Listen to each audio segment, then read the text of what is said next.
রাত 1টা বাজে আর আমি এখনো পর্যন্ত ছাদে দাঁড়িয়ে আছি। কেন জানি আজকে আর রুমে যেতে মন চাচ্ছে না। রাতের এই পরিবেশটা অনেক ভালো লাগছে, কিন্তু আমার মনের ভিতর কাল বৈশাখী ঝড় বয়ে যাচ্ছে। নিজের মনের কষ্টটা আজ কাউকে বলতে পারছি না। হঠাৎ পিছন থেকে কে যেন ডাক দিল। চোখের পানিগুলো মুছে পিছনে তাকিয়ে দেখে আব্বু দাঁড়িয়ে আছে। আব্বু আমার সামনে এসে বলতে লাগলো, নিলয়, তুই এখন এখানে দাঁড়িয়ে আছিস কেন? যা, তোর রুমে যা। মেয়েটা সেই কখন থেকে তোর রুমে একা বসে আছে। আমার কাঁধে হাত রেখে বলল, যাচ্ছি। আমি যেই আসতে যাব আব্বু আবার বলল, দেখ বাবা, মেয়েটা অনেক ভালো, ও তোকে অনেক সুখে রাখবে। আমি কিছু বললাম না, কারণ কিছু বলার মতো ভাষা নেই। তাই একটা শুকনো হাসি দিয়ে ছাদ থেকে নেমে রুমে চলে আসলাম। দরজার সামনে দাঁড়িয়ে আছি আর ভাবছি আজকে কি থেকে কি হয়ে গেল। একটা দীর্ঘ নিঃশ্বাস ছেড়ে রুমের দরজা খুলে ভিতরে আসলাম। রুমের লাইট অফ করা ছিল, তাই লাইট অন করে যে খাটের দিকে তাকালাম তেমনি আমার পা কাঁপাকাঁপি শুরু হয়ে গেল।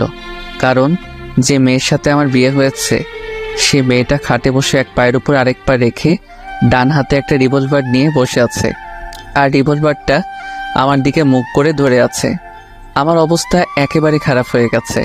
তবুও ভয়ে জিজ্ঞেস করলাম, আপনি এটা কই পাইছেন? এটা আমার। মানে? আর এই রিভলভারটা নিয়ে এসেছি তোমাকে মারার জন্য। আমি আপনাকে কি করেছি যে আপনি আমাকে মারবেন? তুমি এতক্ষণ কোথায় ছিলে? ছাদে ছিলাম। কার সাথে ছিলে? কারোর সাথে না, একা ছিলাম। আচ্ছা যাও, ফ্রেশ হয়ে আসো, ঘুমাবো। আপনি ঘুমিয়ে যান, আমার একটু কাজ আছে। ওই, তোর কি কাজ এত রাতে? হ্যাঁ, আমি বলেছি না ফ্রেশ হয়ে আসতে? তাড়াতাড়ি যা, না হলে এই বন্দুক দিয়ে গুলি করে তোর খুলি উড়িয়ে দেব। এত সুন্দর ঝাড়ি খেয়ে আমি এক দৌড়ে ওয়াশরুমে চলে আসলাম। ওয়াশরুমে এসে ফ্রেশ হয়ে বাইরে আসতেই দেখলাম মেয়েটা এখনো সেইভাবেই বসে আছে। আমাকে দেখেই বলল, আজকে কি সেখানেই দাঁড়িয়ে থাকবে নাকি ঘুমাবেও? আমি কিছু না বলে খাট থেকে আমার বালিশটা নিয়ে ফ্লোরে যেই শুতে যাব তেমনি মেয়েটা বলল, কি ব্যাপার, তুমি নিচে শুইতেছো কেন? তাহলে কোথায় ঘুমাবো? কেন, খাটে কি জায়গা নেই? না মানে ওই, কি না মানে করছো? তাড়াতাড়ি খাটে শুয়ে পড়ো। না, আপনি উপরে শুয়ে পড়ুন, আমি নিচে শুইতে পারবো। ওই, তোকে বলছি না আমার কথার উপরে কোনো কথা বলবি না। এখন তাড়াতাড়ি খাটে এসে শুয়ে পড়ো, না হলে এইটা তো দেখছই। আমি আর কিছু না বলে খাটের উপরে উঠে একপাশে হয়ে শুয়ে পড়লাম। হঠাৎ মেয়েটা আমার হাত ধরে টেনে আমার বুকের উপরে শুয়ে পড়ল। আচ্ছা, আপনি বালিশ থাকতে আমার বুকের উপর শুইলেন কেন? এখন থেকে তোমার বুকটা আমার বালিশ, এখন থেকে এখানেই ঘুমাবো। কেন, তোমার কোনো সমস্যা আছে? না, কোনো সমস্যা নেই। কিছু সময় নিরাপত্তা পালন করে হঠাৎ আমি বললাম, আপনাকে একটা প্রশ্ন করি। বলো। আপনার নাম কি? মেয়েটা আমার বুক থেকে মাথা তুলে ড্যাব ড্যাব করে তাকিয়ে বলল, তুমি কি আমার নাম জানো না? না। আমার নাম জান্নাতুল হাসানুল রোজা। অনেক সুন্দর নাম আপনার। আচ্ছা, আপনি আমার থেকে কয় বছরের বড় হবেন? বেশি না, 5 বছরের বড় হব। আমার থেকে 5 বছরের বড় আপনি? আচ্ছা, আপনি কি কখনো রিলেশন করেননি? না, ইসলাম ধর্মে বলা হয়েছে প্রত্যেক মেয়ের উচিত শুধু তার স্বামীকে ভালোবাসার। তাই আমি কোনো রিলেশনে জড়াইনি। আর একটা কথা, আমাকে আপনি বলবা না, তুমি করে বলবা, ঠিক আছে? এখন ঘুমাও, অনেক রাত হয়ে গেছে, সকালে উঠে আবার নামাজ পড়তে হবে। এই কথা বলে আবার বুকে মাথা রেখে শুয়ে পড়ল। রোজা আমার বুকে মাথা রেখে ঘুমিয়ে পড়ল। অল্প কিছু সময়ের মধ্যে আমিও ঘুমিয়ে পড়লাম। সকালে এমন মনে হচ্ছে কে যেন আমাকে ধাক্কা দিচ্ছে। চোখ খুলে দেখি একটা পরীর মতো দেখতে একটা মেয়ে আমার সামনে বসে আছে। আমার ঘুম যেন 1 সেকেন্ডের মধ্যে হাওয়া হয়ে গেল। হঠাৎ রোজা বলল, এই কি হলো, এমন ড্যাব ড্যাব করে কি দেখছো? না মানে, এত সকালে ডাক দিলেন কেন? এখন উঠে তাড়াতাড়ি গোসল করে মসজিদে নামাজ পড়তে যাও। এত সকালে কেউ গোসল করে নাকি? রোজা খাটের কর্নার থেকে বন্দুকটা নিয়ে আমার মাথায় ধরে বলল, কি বললি, আবার বলতো? কি? আমি কি বললাম? আমি যাচ্ছি গোসল করে নামাজ পড়তে। খাট থেকে নেমে দৌড়ে ওয়াশরুমে চলে আসলাম। ফ্রেশ হয়ে মসজিদে নামাজ পড়তে চলে আসলাম। নামাজ পড়ে মসজিদ থেকে বের হলাম। বাইরে পরিবেশটা অনেক ভালো লাগছে। আজকে অনেক দিন পর আবার ফজরের নামাজ পড়লাম। বেশি দেরি না করে বাসায় চলে আসলাম, কারণ আমার অনেক ঘুম পাচ্ছে। বাসায় এসে দেখলাম রোজা মাত্র নামাজ শেষ করলো। আমাকে দেখে বলল, তুমি একটু বসো, আমি জামাটা পাল্টে নেই, তারপর দুজনে একসাথে জগিং করতে যাব। কি? আমি কোথাও যেতে পারবো না, আমি এখন ঘুমাবো। আপনার যদি কোথাও যেতে মনে চায় আপনি যেতে পারেন। ঠিক আছে জানদু, তুমি একটু অপেক্ষা করো, আমি ড্রেস চেঞ্জ করে আসি, তারপর তোমাকে দেখছি। আমিও আর বসে না থেকে শুয়ে পড়লাম। হঠাৎ রোজা ওয়াশরুম থেকে বের হয়ে দেখলো আমি শুয়ে পড়ছি। ও আর কোনো কথা না বলে খাটের কর্নার থেকে রিভলভারটা নিয়ে আমার পেটে খোঁচা দিচ্ছে। আমি একটু বিরক্তি নিয়ে চোখ খুলে দেখি রোজা আমার সামনে বসে রিভলভার দিয়ে আমাকে খোঁচাচ্ছে। আমি এক লাফে খাট থেকে নেমে কিছুটা দূরে গিয়ে দাঁড়িয়ে বললাম, আচ্ছা আপনার সমস্যা কি? হ্যাঁ, কিছু একটা হইলে আপনি এই বন্দুকটা দেখে ভয় দেখান, আপনার সমস্যা কি বলেন তো? ফালতু মেয়ে যত সব। রোজা কিছু না বলে রুম থেকে চলে গেল। আমি বেলকনিতে চলে আসলাম। কেন জানি মনের ভিতরে খারাপ লাগতেছে। মেয়েটাকে একটু বেশি বলে ফেলেছি মনে হয়। বেলকনিতে বসে এগুলো ভাবছিলাম। হঠাৎ রোজা আমার পাশে এসে বসলো। আমি অদ্ভুত দৃষ্টিতে ওর দিকে তাকিয়ে আছি, কারণ কিছুক্ষণ আগে আমি এই মেয়েকে এত কথা বললাম, আর এই মেয়ে এখন হাসি খুশি হয়ে আমার পাশে বসে কফি খাচ্ছে। আমাকে এইভাবে ওর দিকে তাকিয়ে থাকতে দেখে রোজা ওর কফির মুখটা আমার দিকে বাড়িয়ে দিল। নাও তাড়াতাড়ি কফিটা খেয়ে নাও, না হলে ঠান্ডা হয়ে যাবে। না, আমার এখন কফি খাওয়ার মুড নেই। ওই তোরে খাইতে কইছি না, তুই আমার উপরে আবার কথা বলতেছিস কেন? না মানে, ওই কি মানে, কফি খাবি নাকি গুলি খাবি? আমি কিছু না বলে রোজার হাত থেকে কফির মগটা নিয়ে নিলাম। রোজা মুচকি এসে বলল, আমার শোনাটা। আমি কিছু না বলে কফি খাচ্ছি। হঠাৎ আমি বললাম, সরি। কিসের জন্য? না মানে, কিছুক্ষণ আগে তোমার সাথে খারাপ ব্যবহার করেছিলাম, তাই সরি। না, আমি কিছুই মনে করিনি। কি অদ্ভুত মেয়ে, এত জোরে ধমক দিলাম আর এই মেয়ে বলছে কিছুই না। রোজা আমার সাথে চেপে বসলো। আমি যে উঠতে যাব তেমনি রোজা আমাকে টান মেরে বসিয়ে বলল, ওই কোথায় যাচ্ছ? রুমে। না, রুমে যাওয়ার কোনো প্রয়োজন নেই, এখানেই বসে থাকো। দেখো সকালের পরিবেশটা কত সুন্দর। আমি এক মনে রোজার দিকে তাকিয়ে আছি।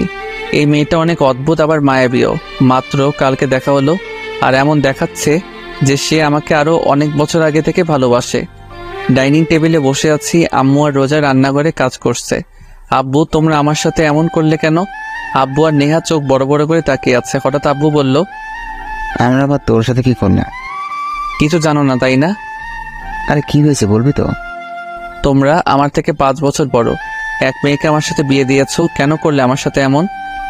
শোন নীল, বাবা মা সন্তানের জন্য যা করে তা ভালোর জন্য করে। দেখিস তুইও রোজার সাথে সুখী থাকবি। আব্বু, আমি আরেকজনকে ভালোবাসি, আর আমি এই বিয়ে মানি না। ভাইয়া, কি বলছিস তুই? পাগল হয়ে গেলি নাকি? দেখো নীল, বিয়ে কোনো ছেলে খেলা না, বুঝলে?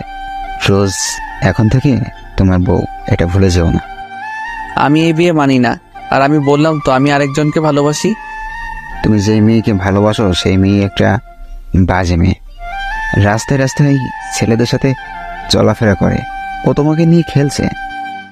আর আমি কিছু বলতে যাব ঠিক সে সময় আম্মু আর রোজা রান্নাঘর থেকে নাস্তা তৈরি করে নিয়ে আসলো। রোজা এসে আমার পাশে বসলো। সবাই একসাথে নাস্তা খাওয়া শুরু করলাম।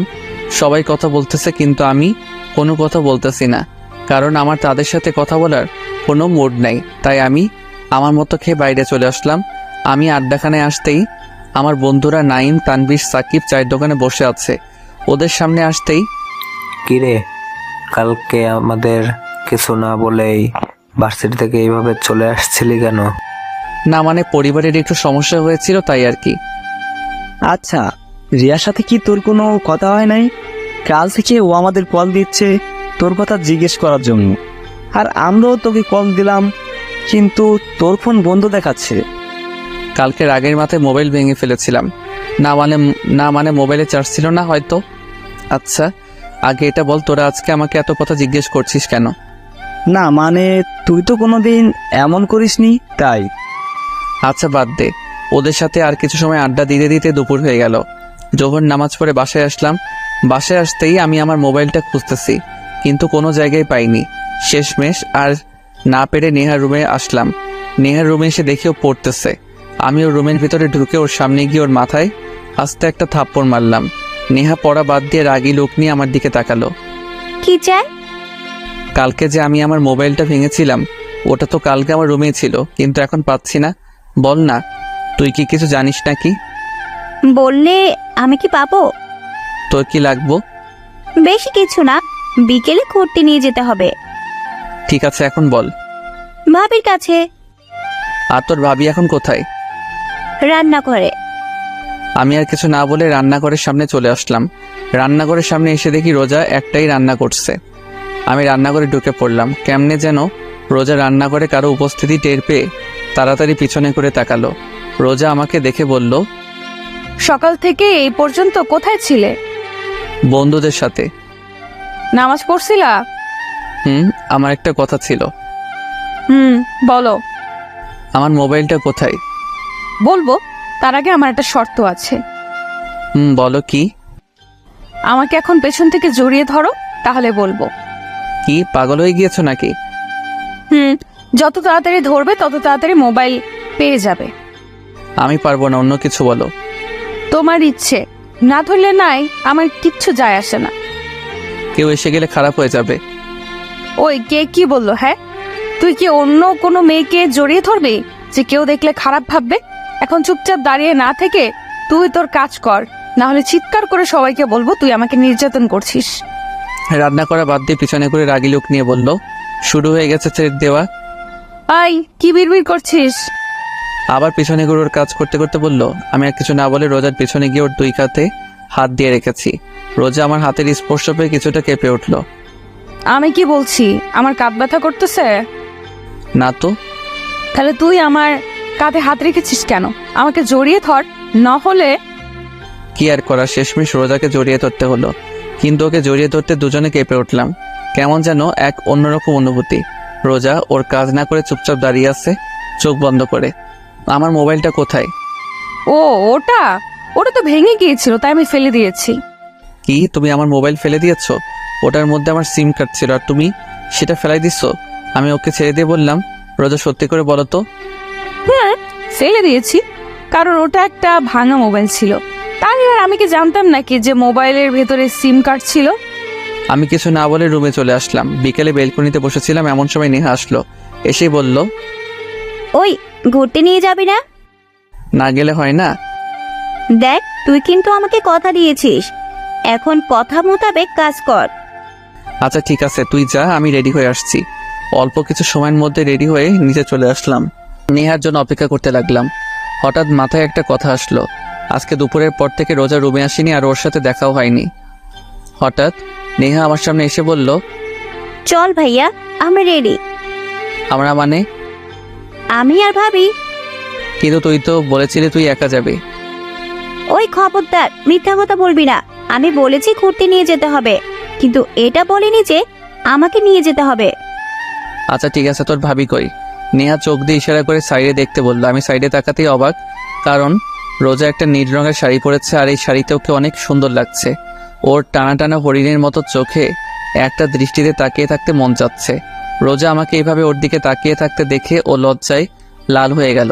আমার দুজনের অবস্থা দেখে নেহা বলল, ওই আজকে কি তোমরা যাইবা, নাকি এখানে একজন আরেকজনের দিকে তাকায় থাকবা? নেহার কথা শুনে আমাদের দুজনের ঘোর কাটলো। চলো। আমি গাড়ি ড্রাইভ করছি, আর পিছনে রোজা আর নেহা কথা বলেই যাচ্ছে। থামার কোনো নামই নেই। ওদের কথা শুনে মন চাচ্ছে গাড়ি থেকে লাফ দিই। হঠাৎ নেহা বলল, ভাইয়া, ওই দোকানদারটার সামনে গাড়ি থামা। কেন? ফুচকা খাবো তাই। এখন কথা কম বলে গাড়ি থামা। দোকানটার সামনে গাড়ি থামাতে রোজা আর নেহা গাড়ি থেকে হাওয়া বাইরে তাকিয়ে দেখি ওরা দোকানের দিকে হাঁটা দিচ্ছে। কি আর করার, ওদের পিছে পিছে যেতে হলো।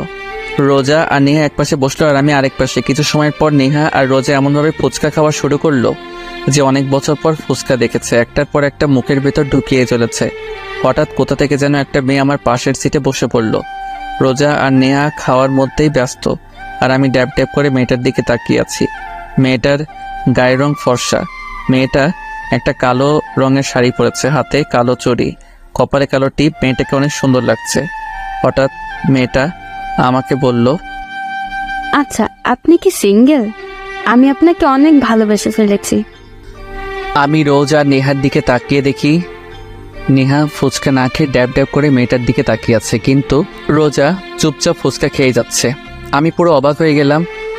স্ত্রীর সামনে নিজের স্বামীকে অন্য মেয়ে প্রপোজ করছে, আর এই মেয়ে কোনো কিছু না করে ফুচকা খাচ্ছে।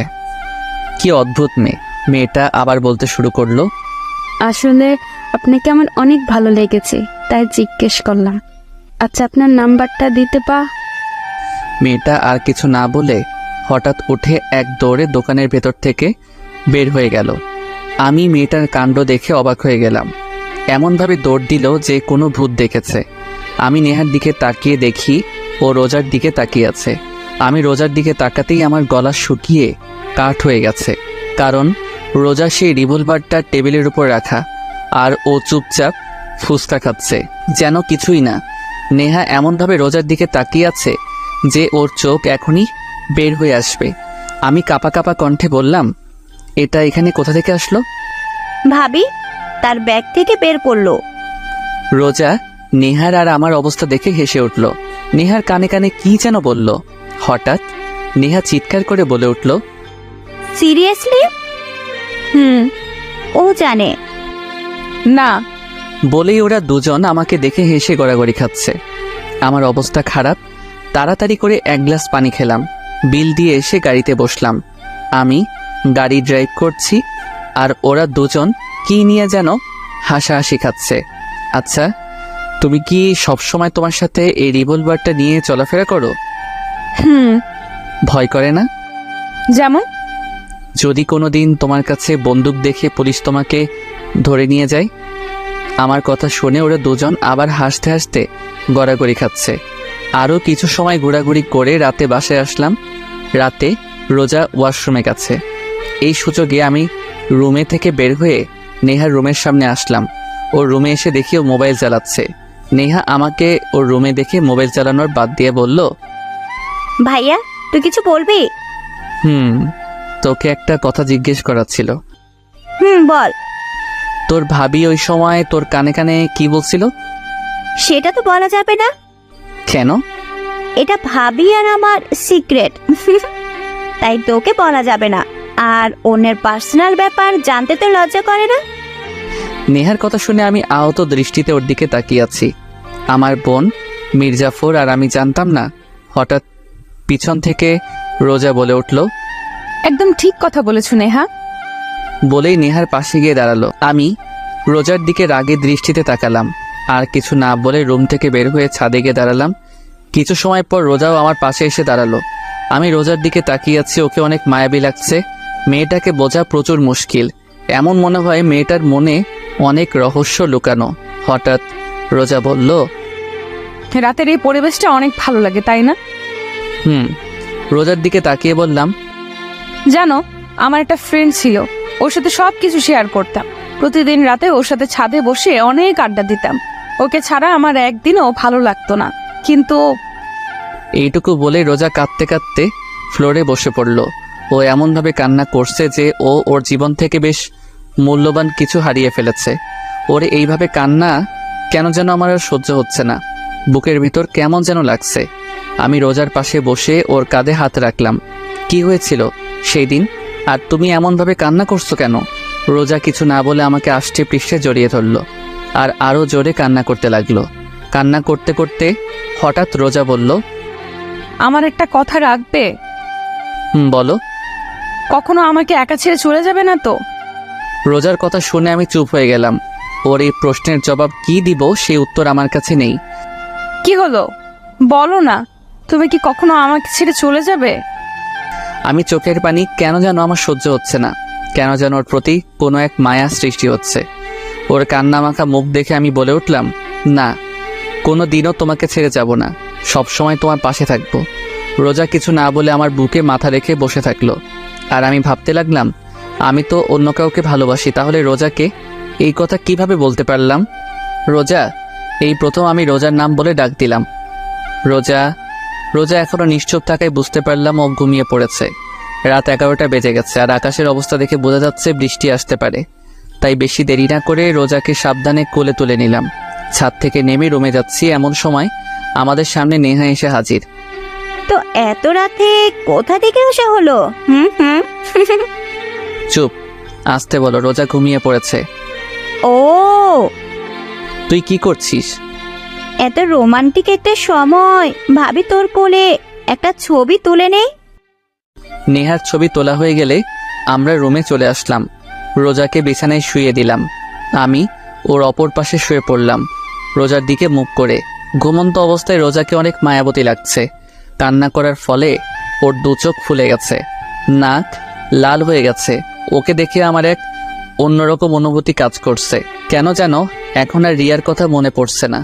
মন চাচ্ছে রোজার সাথেই থাকি সব সময়। এইসব ভাবতে ভাবতে কখন যে ঘুমিয়ে পড়লাম মনে নেই। সকালে ঘুম থেকে উঠে দেখলাম রোজা আমার বুকের উপরে মাথা রেখে গুটিসুটি মেরে শুয়ে আছে। রোজাকে বুকের উপর থেকে সরিয়ে একপাশে শুয়ে দিলাম। আমি উঠে ওয়াশরুমে চলে আসলাম। কিছু সময় পর ফ্রেশ হয়ে নিচে আসলাম। কি রে, রোজা কোথায়? ও ঘুমাচ্ছে। ও, তুই এখন কি ভার্সিটিতে যাবা? হুম, নেহা কি যাবে না? নেহা তো ওর ফ্রেন্ডদের সাথে চলে গেছে। ও, কিছু সময় পর ভার্সিটির উদ্দেশ্যে রওনা দিলাম। কিছু সময়ের মধ্যে ভার্সিটি পৌঁছে গেলাম। ভার্সিটির ভিতর ঢুকতেই কোথা থেকে যেন রিয়া দৌড়ে এসে আমাকে জড়িয়ে ধরলো আর বলতে লাগলো, ওই কালকে কোথায় ছিলে আর তোমার মোবাইল বন্ধ কেন? রিয়ার এইভাবে জড়িয়ে ধরা আমার কেন যেন ভালো লাগছে না। ওকে এক ঝটকায় নিজের থেকে ছাড়িয়ে নিয়ে বললাম, একটু প্রবলেম হয়েছিল তাই আর কি। তো আমি কি কিছু হেল্প করতে পারবো নাকি? না, দরকার নেই, এখন চলো ক্লাসে যাই। না, আজকে গল্প করবো, চলো। না, আমার এখন গল্প করার কোনো মুড নেই। না, তোমাকে বলছি না, এখন গল্প করবো, চলো। আমি রিয়ার হাত থেকে আমার হাত এক টান দিয়ে ছাড়িয়ে নিয়ে বললাম, এত বায়না করো কেন? আমি বললাম না আমার এখন তোমার সাথে গল্প করার মুড নেই। সরি। রিয়া কিছু না বলে সেখান থেকে চলে গেল। আর আমি ভাবতে লাগলাম আজ এই প্রথম আমি রিয়ার সাথে এমন ব্যবহার করলাম, কিন্তু কেন করলাম তা অজানা। অনেক সময় খোঁজার পর এক ক্যাম্পাসের এক কোনো আম গাছের নিচে বসে আছে। আমি রিয়ার সামনে গিয়ে দাঁড়ালাম। অনেকক্ষণ হয়ে গেল কিন্তু রিয়া এখনো পর্যন্ত নিচের দিকে তাকিয়ে আছে। আমি আর না পেরে রিয়ার সামনে বসে পড়লাম। সরি বললাম তো। আমার আপনার সরি লাগবে না, আপনি এখন আসতে পারেন। না, আমি এখন আমার জানের সাথে গল্প করব। দরকার নেই আপনার গল্প। আমি রিয়ার পাশে বসে রিয়ার মাথা ধরে আমার কাঁধে রাখলাম। রিয়া আমার কাঁধে মাথা রেখে চুপচাপ বসে আছে। এখন কি কোনো কথা না বলার প্রতিজ্ঞা করেছো? হুম। ঠিক আছে, আমি কোনো কথা বলবো না। আমার সোনাটা কি রাগ করেছে? রিয়ার মুখের কথা শুনে আমার রোজার কথা মনে পড়ে গেল। ওই মেয়ে এখন কি যেন করছে। হঠাৎ রিয়া হালকা ধাক্কা দিয়ে বলল, কি হলো, কি ভাবছো? না কিছু, রিয়ার সাথে গল্প করছি। হঠাৎ ক্যাম্পাসে পুলিশের গাড়ি ঢুকলো।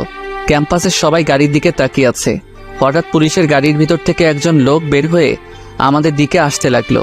আমি আর রিয়া কিছুটা ভয় পেয়ে গেলাম। লোকটা সামনে এসে বলল, আপনাকে ম্যাডাম ডেকেছে। আমি কি করেছি যে আপনার ম্যাডাম আমাকে ডেকেছে? সেটা না হয় ম্যাডামের কাছ থেকেই শুনে নিয়েন। বলে আমার হাত ধরে টেনে নিয়ে যেতে লাগলো যেন আমি কোনো আসামি। পুরো ক্যাম্পাসের সবাই আমার দিকে তাকিয়ে আছে আর ভয়ে আমার গলা শুকিয়ে কাট, হার্টবিট কয়েক গুণ গতিতে লাফাতে লাগলো। লোকটা পুলিশের গাড়ির সামনে এসে বলল, ম্যাম, নিয়ে এসেছি। গাড়ির ভিতরে যে বসেছিল তাকে বলল। আপনি এখন যেতে পারেন। লোকটা চলে গেল। গাড়ির ভিতরে যে মেয়েটা বসেছিল তাকে দেখে আমার মাথায় আকাশ ভেঙে পড়ল। আমার গলা দিয়ে কোনো কথা বের হচ্ছে না। তারপরেও কাঁপা কাঁপা গলায় বললাম, তুমি? তো এখানে কি অন্য কেউ থাকার কথা ছিল নাকি? পুলিশ থাকার কথা। তুমি গাঁজা টাজা খাইছো নাকি? না, কেন? তাহলে তুমি কি আমার শরীরে পুলিশের ইউনিফর্ম পরা তাকে দেখো না? তাহলে তুমি কি আসলেই পুলিশ? কোন পোস্টে? ওসি। আচ্ছা, তুমি কি এখন গোয়েন্দাদের মতো শুধু প্রশ্নই করে যাবে নাকি গাড়িতে উঠে বসবে? দেখো, পুরো ক্যাম্পাসের সব লোক আমাদের দিকে তাকিয়ে আছে। রোজার কথা শুনে আশেপাশে তাকিয়ে দেখি সবাই আমাদের দিকে তাকিয়ে আছে। রিয়ার দিকে তাকিয়ে দেখি ও ওখানেই থ মেরে দাঁড়িয়ে আছে। আমি কোনো কথা না বলে গাড়িতে উঠে বসলাম। রোজা ড্রাইভ করছে আর আমি চুপচাপ ড্যাব ড্যাব করে রোজার দিকে তাকিয়ে আছি। রোজাকে এই ড্রেসে এক কথায় অসাধারণ লাগছে। রোজা আমাকে এইভাবে তাকিয়ে থাকতে দেখে লজ্জা মাখা মুখে বলল, ওই এইভাবে ড্যাব ড্যাব করে তাকে কি দেখছো? তোমাকে? আমাকে দেখার মতো আমার মাঝে এমন কি আছে? বলতে পারলাম না, কিন্তু তোমাকে অনেক সুন্দর লাগছে। তাই? আচ্ছা, এই কয়দিন না আমাকে ভয় পাইতা? না, ভয় কেন লাগবে? এখন কি ভয় লাগছে না? আমার সাথে ফাজলামে আমাকে ছাড়া অন্য কোনো মেয়ের সাথে থাকলে জেলে ভরে দিতে পারতো। রোজার কথা শুনে এখন ভয় লাগতে শুরু করলো, কারণ এই মেয়ের কথা বলা যায় না, বিনা কারণে জেলেও ঢুকিয়ে দিতে পারে। আমি রোজার দিকে থেকে চোখ ফিরিয়ে বাইরের দিকে তাকিয়ে থাকলাম। আমার অবস্থা দেখে রোজা হেসে ফেললো। কিছুক্ষণ পর রোজা আমাকে নিয়ে লেগের পাড়ে আসলো। রোজা আর আমি একটা বেঞ্চে বসে আছি, কেউ কোনো কথা বলছি না। নিরাপত্তা ভেঙে হঠাৎ রোজা বলল, তোমাকে একটা প্রশ্ন করি। বলো। ক্যাম্পাসে তোমার সাথে যে মেয়েটা বসেছিল সে কি আমার সতীন? রোজা এমন প্রশ্ন করবে তা ভাবতে পারিনি। ওর এই প্রশ্নের জবাব কি দিব তা ভেবে পাচ্ছি না। আমাকে চুপ থাকতে দেখে রোজা বলল, এই শোনো, আমি কিন্তু অন্য কারোর সাথে আমার স্বামীর ভাগ বসাবো না। তুমি শুধু আমার। অন্য কোনো মেয়ের দিকে তাকালে তোমাকে বিনা টিকিটে উপরে পাঠিয়ে দেব। বুঝেছি। আচ্ছা, একটা প্রশ্ন করি। বলো। তুমি জানলে কিভাবে যে ওই মেয়ের সাথে আমার কিছু চলছে? আমাদের বিয়ের আগে আব্বু বলেছিল তুমি একটা মেয়েকে ভালোবাসো, আর সেই মেয়ে নাকি তোমার সাথে খেলা করেছে। আর আজকে তুমি আর ওই মেয়ে ক্যাম্পাসে একবার কর্নারে বসেছিলে, তাই আমার আর বুঝতে বাকি রইল না এটাই সেই মেয়ে। রোজা এক নিঃশ্বাসে বলল, তো তোমার কি আমার উপর কোনো রাগ বা কষ্ট নেই? রাগ বা কষ্ট থাকবে কেন? এই যে তোমার স্বামী যে অন্য মেয়ের সাথে বসেছিল, রোজার মনের কথা জানার জন্য বললাম। আমি কি মানুষ নাকি যে আমার কষ্ট থাকবে? এখন চলো, এখানে ভালো লাগছে না। বলেই রোজা সেখান থেকে উঠে গাড়িতে গিয়ে বসলো। রোজার আচরণ দেখে বুঝলাম ও অনেক কষ্ট পেয়েছে। কেন যেন এই মেয়েকে বুঝতে পারছি না, পুরো অদ্ভুত একটা মেয়ে। আমি গিয়ে রোজার পাশে বসলাম। রোজা কিছু না বলে চুপচাপ ড্রাইভ করতে লাগলো। আমার নিজের ভিতর কেমন যেন একটা গিল্টি ফিল হতে লাগলো। রোজাকে কি বলবো তা খুঁজে পাচ্ছি না। হঠাৎ রোজা একটা মলের সামনে গাড়ি থামিয়ে বলল, নামো। আমরা এখানে কেন এসেছি? ওই, তুই নামবি নাকি অন্য কোনো পদক্ষেপ নিব? আমি কিছু না বলে গাড়ি থেকে নেমে রোজার পিছনে পিছনে চুপচাপ হাঁটছি। হঠাৎ রোজা একটা মোবাইলের শোরুমে ঢুকলো। আমি একটু দাঁড়িয়ে ভাবলাম রোজা এখানে কেন এসেছে। কিছু না ভেবে দোকানের ভিতরে ঢুকে পড়লাম। রোজা একটা মোবাইল সিম কার্ড কিনলো। আমি চুপচাপ দেখে যাচ্ছি। মোবাইলটা দেখে আমার লোভ এসে পড়লো, মন চাচ্ছে যদি এই মোবাইলটা আমার হতো। রোজা বিল পেমেন্ট করে আবার বেরিয়ে পড়লো। আমিও রোজার পিছে পিছে বের হয়ে গাড়িতে বসলাম। কিছুক্ষণ পর রোজা একটা রেস্টুরেন্টের সামনে গিয়ে গাড়ি থামালো। আমার দিকে তাকাতেই আমি গাড়ি থেকে নেমে পড়লাম।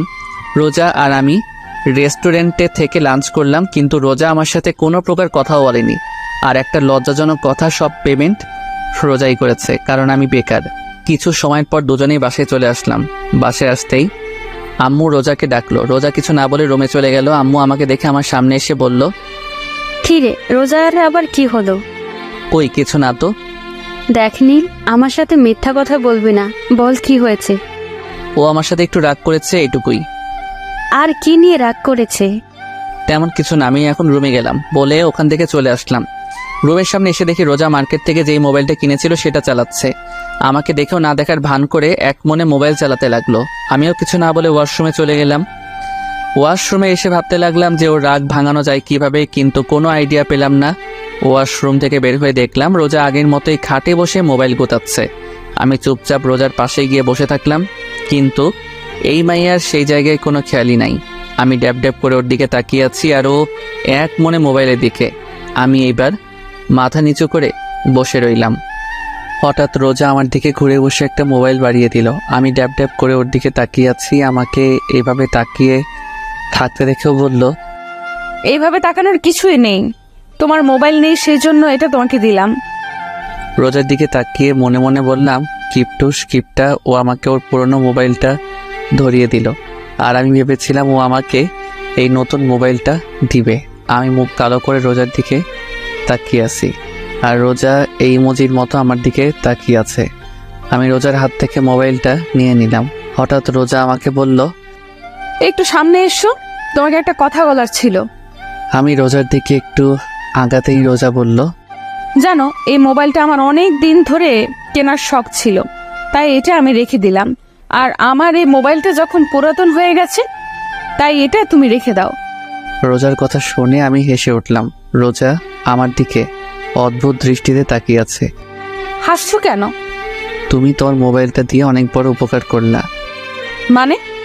তুমি তো আমাকে তোমার মোবাইল দিয়ে দিলে, তাই এখন আর মোবাইল কেনার কোনো প্রয়োজন নেই। আর আব্বু তো জানে যে আমার মোবাইল নেই, আর আব্বুর থেকে মোবাইল কেনার জন্য ফাও টাকা পাবো, বুঝেছো? কিন্তু এই মাইয়া কি পাগল হয়ে গেল নাকি? রোজা হাসতে হাসতে বিছানায় গড়াগড়ি খাচ্ছে, কিন্তু আমি কিছুই বুঝতে পারছি না এখানে হাসার কি আছে। হাসছো কেন? দাঁড়াও, আগে হেসে নেই, তারপর বলছি। আমি কি কোনো জোক করেছি? কি? রোজা একটু হাসি থামিয়ে বলল, তোমার মতে আমি কি আমার টাকা দিয়ে এই মোবাইলটা কিনেছি? হুম। এই মোবাইল কেনার টাকা আব্বু আমাকে দিয়েছে, আর বলেছিল তোমাকে একটা ভালো মোবাইল কিনে দিতে। এখন হয়তো বুঝেছো। বলেই আবার হাসতে লাগলো। তোমার আব্বু টাকা দিয়েছিল আমাকে মোবাইল কিনে দিতে? তোমার আব্বু দিয়েছে। আমি বুকে হাত দিয়ে বিছানায় চিত হয়ে শুয়ে পড়লাম আর বলতে লাগলাম, আমার টাকা আমার মোবাইল অনেক বড় একটা শখ খেয়েছি। আমার অবস্থা দেখে রোজা আমার সামনে এসে বলল, কি হয়েছে তোমার? এমন করছো কেন? আমার টাকা আমার মোবাইল। আচ্ছা, টাকার বদলে অন্য কিছু দিলে হবে নাকি? ওই মোবাইলটা আমাকে দিলে খুশি হতাম। না, তা হবে না, অন্য কিছু লাগলে বলো। না, আমার অন্য আর কিছু লাগবে না বলে যেই উঠতে যাব, রোজা আমার বাম হাত ধরে টান মেরে আবার শুয়ে দিয়ে আমার বুকের উপর উঠে বসলো আর বলতে লাগলো, ওই কই যাচ্ছ? ও ওয়াশরুমে যাচ্ছিলাম। কিছু সময় আগে না ওয়াশরুমে গিয়েছিলে? আবার যেতে মন চাচ্ছিল। কেন, ওয়াশরুমে কি ওই ডাইনি বুড়ি রিয়া আছে নাকি? কি বললি? আবার বলতো। না মানে কি না মানে বলছিস, ভালো মতো বল।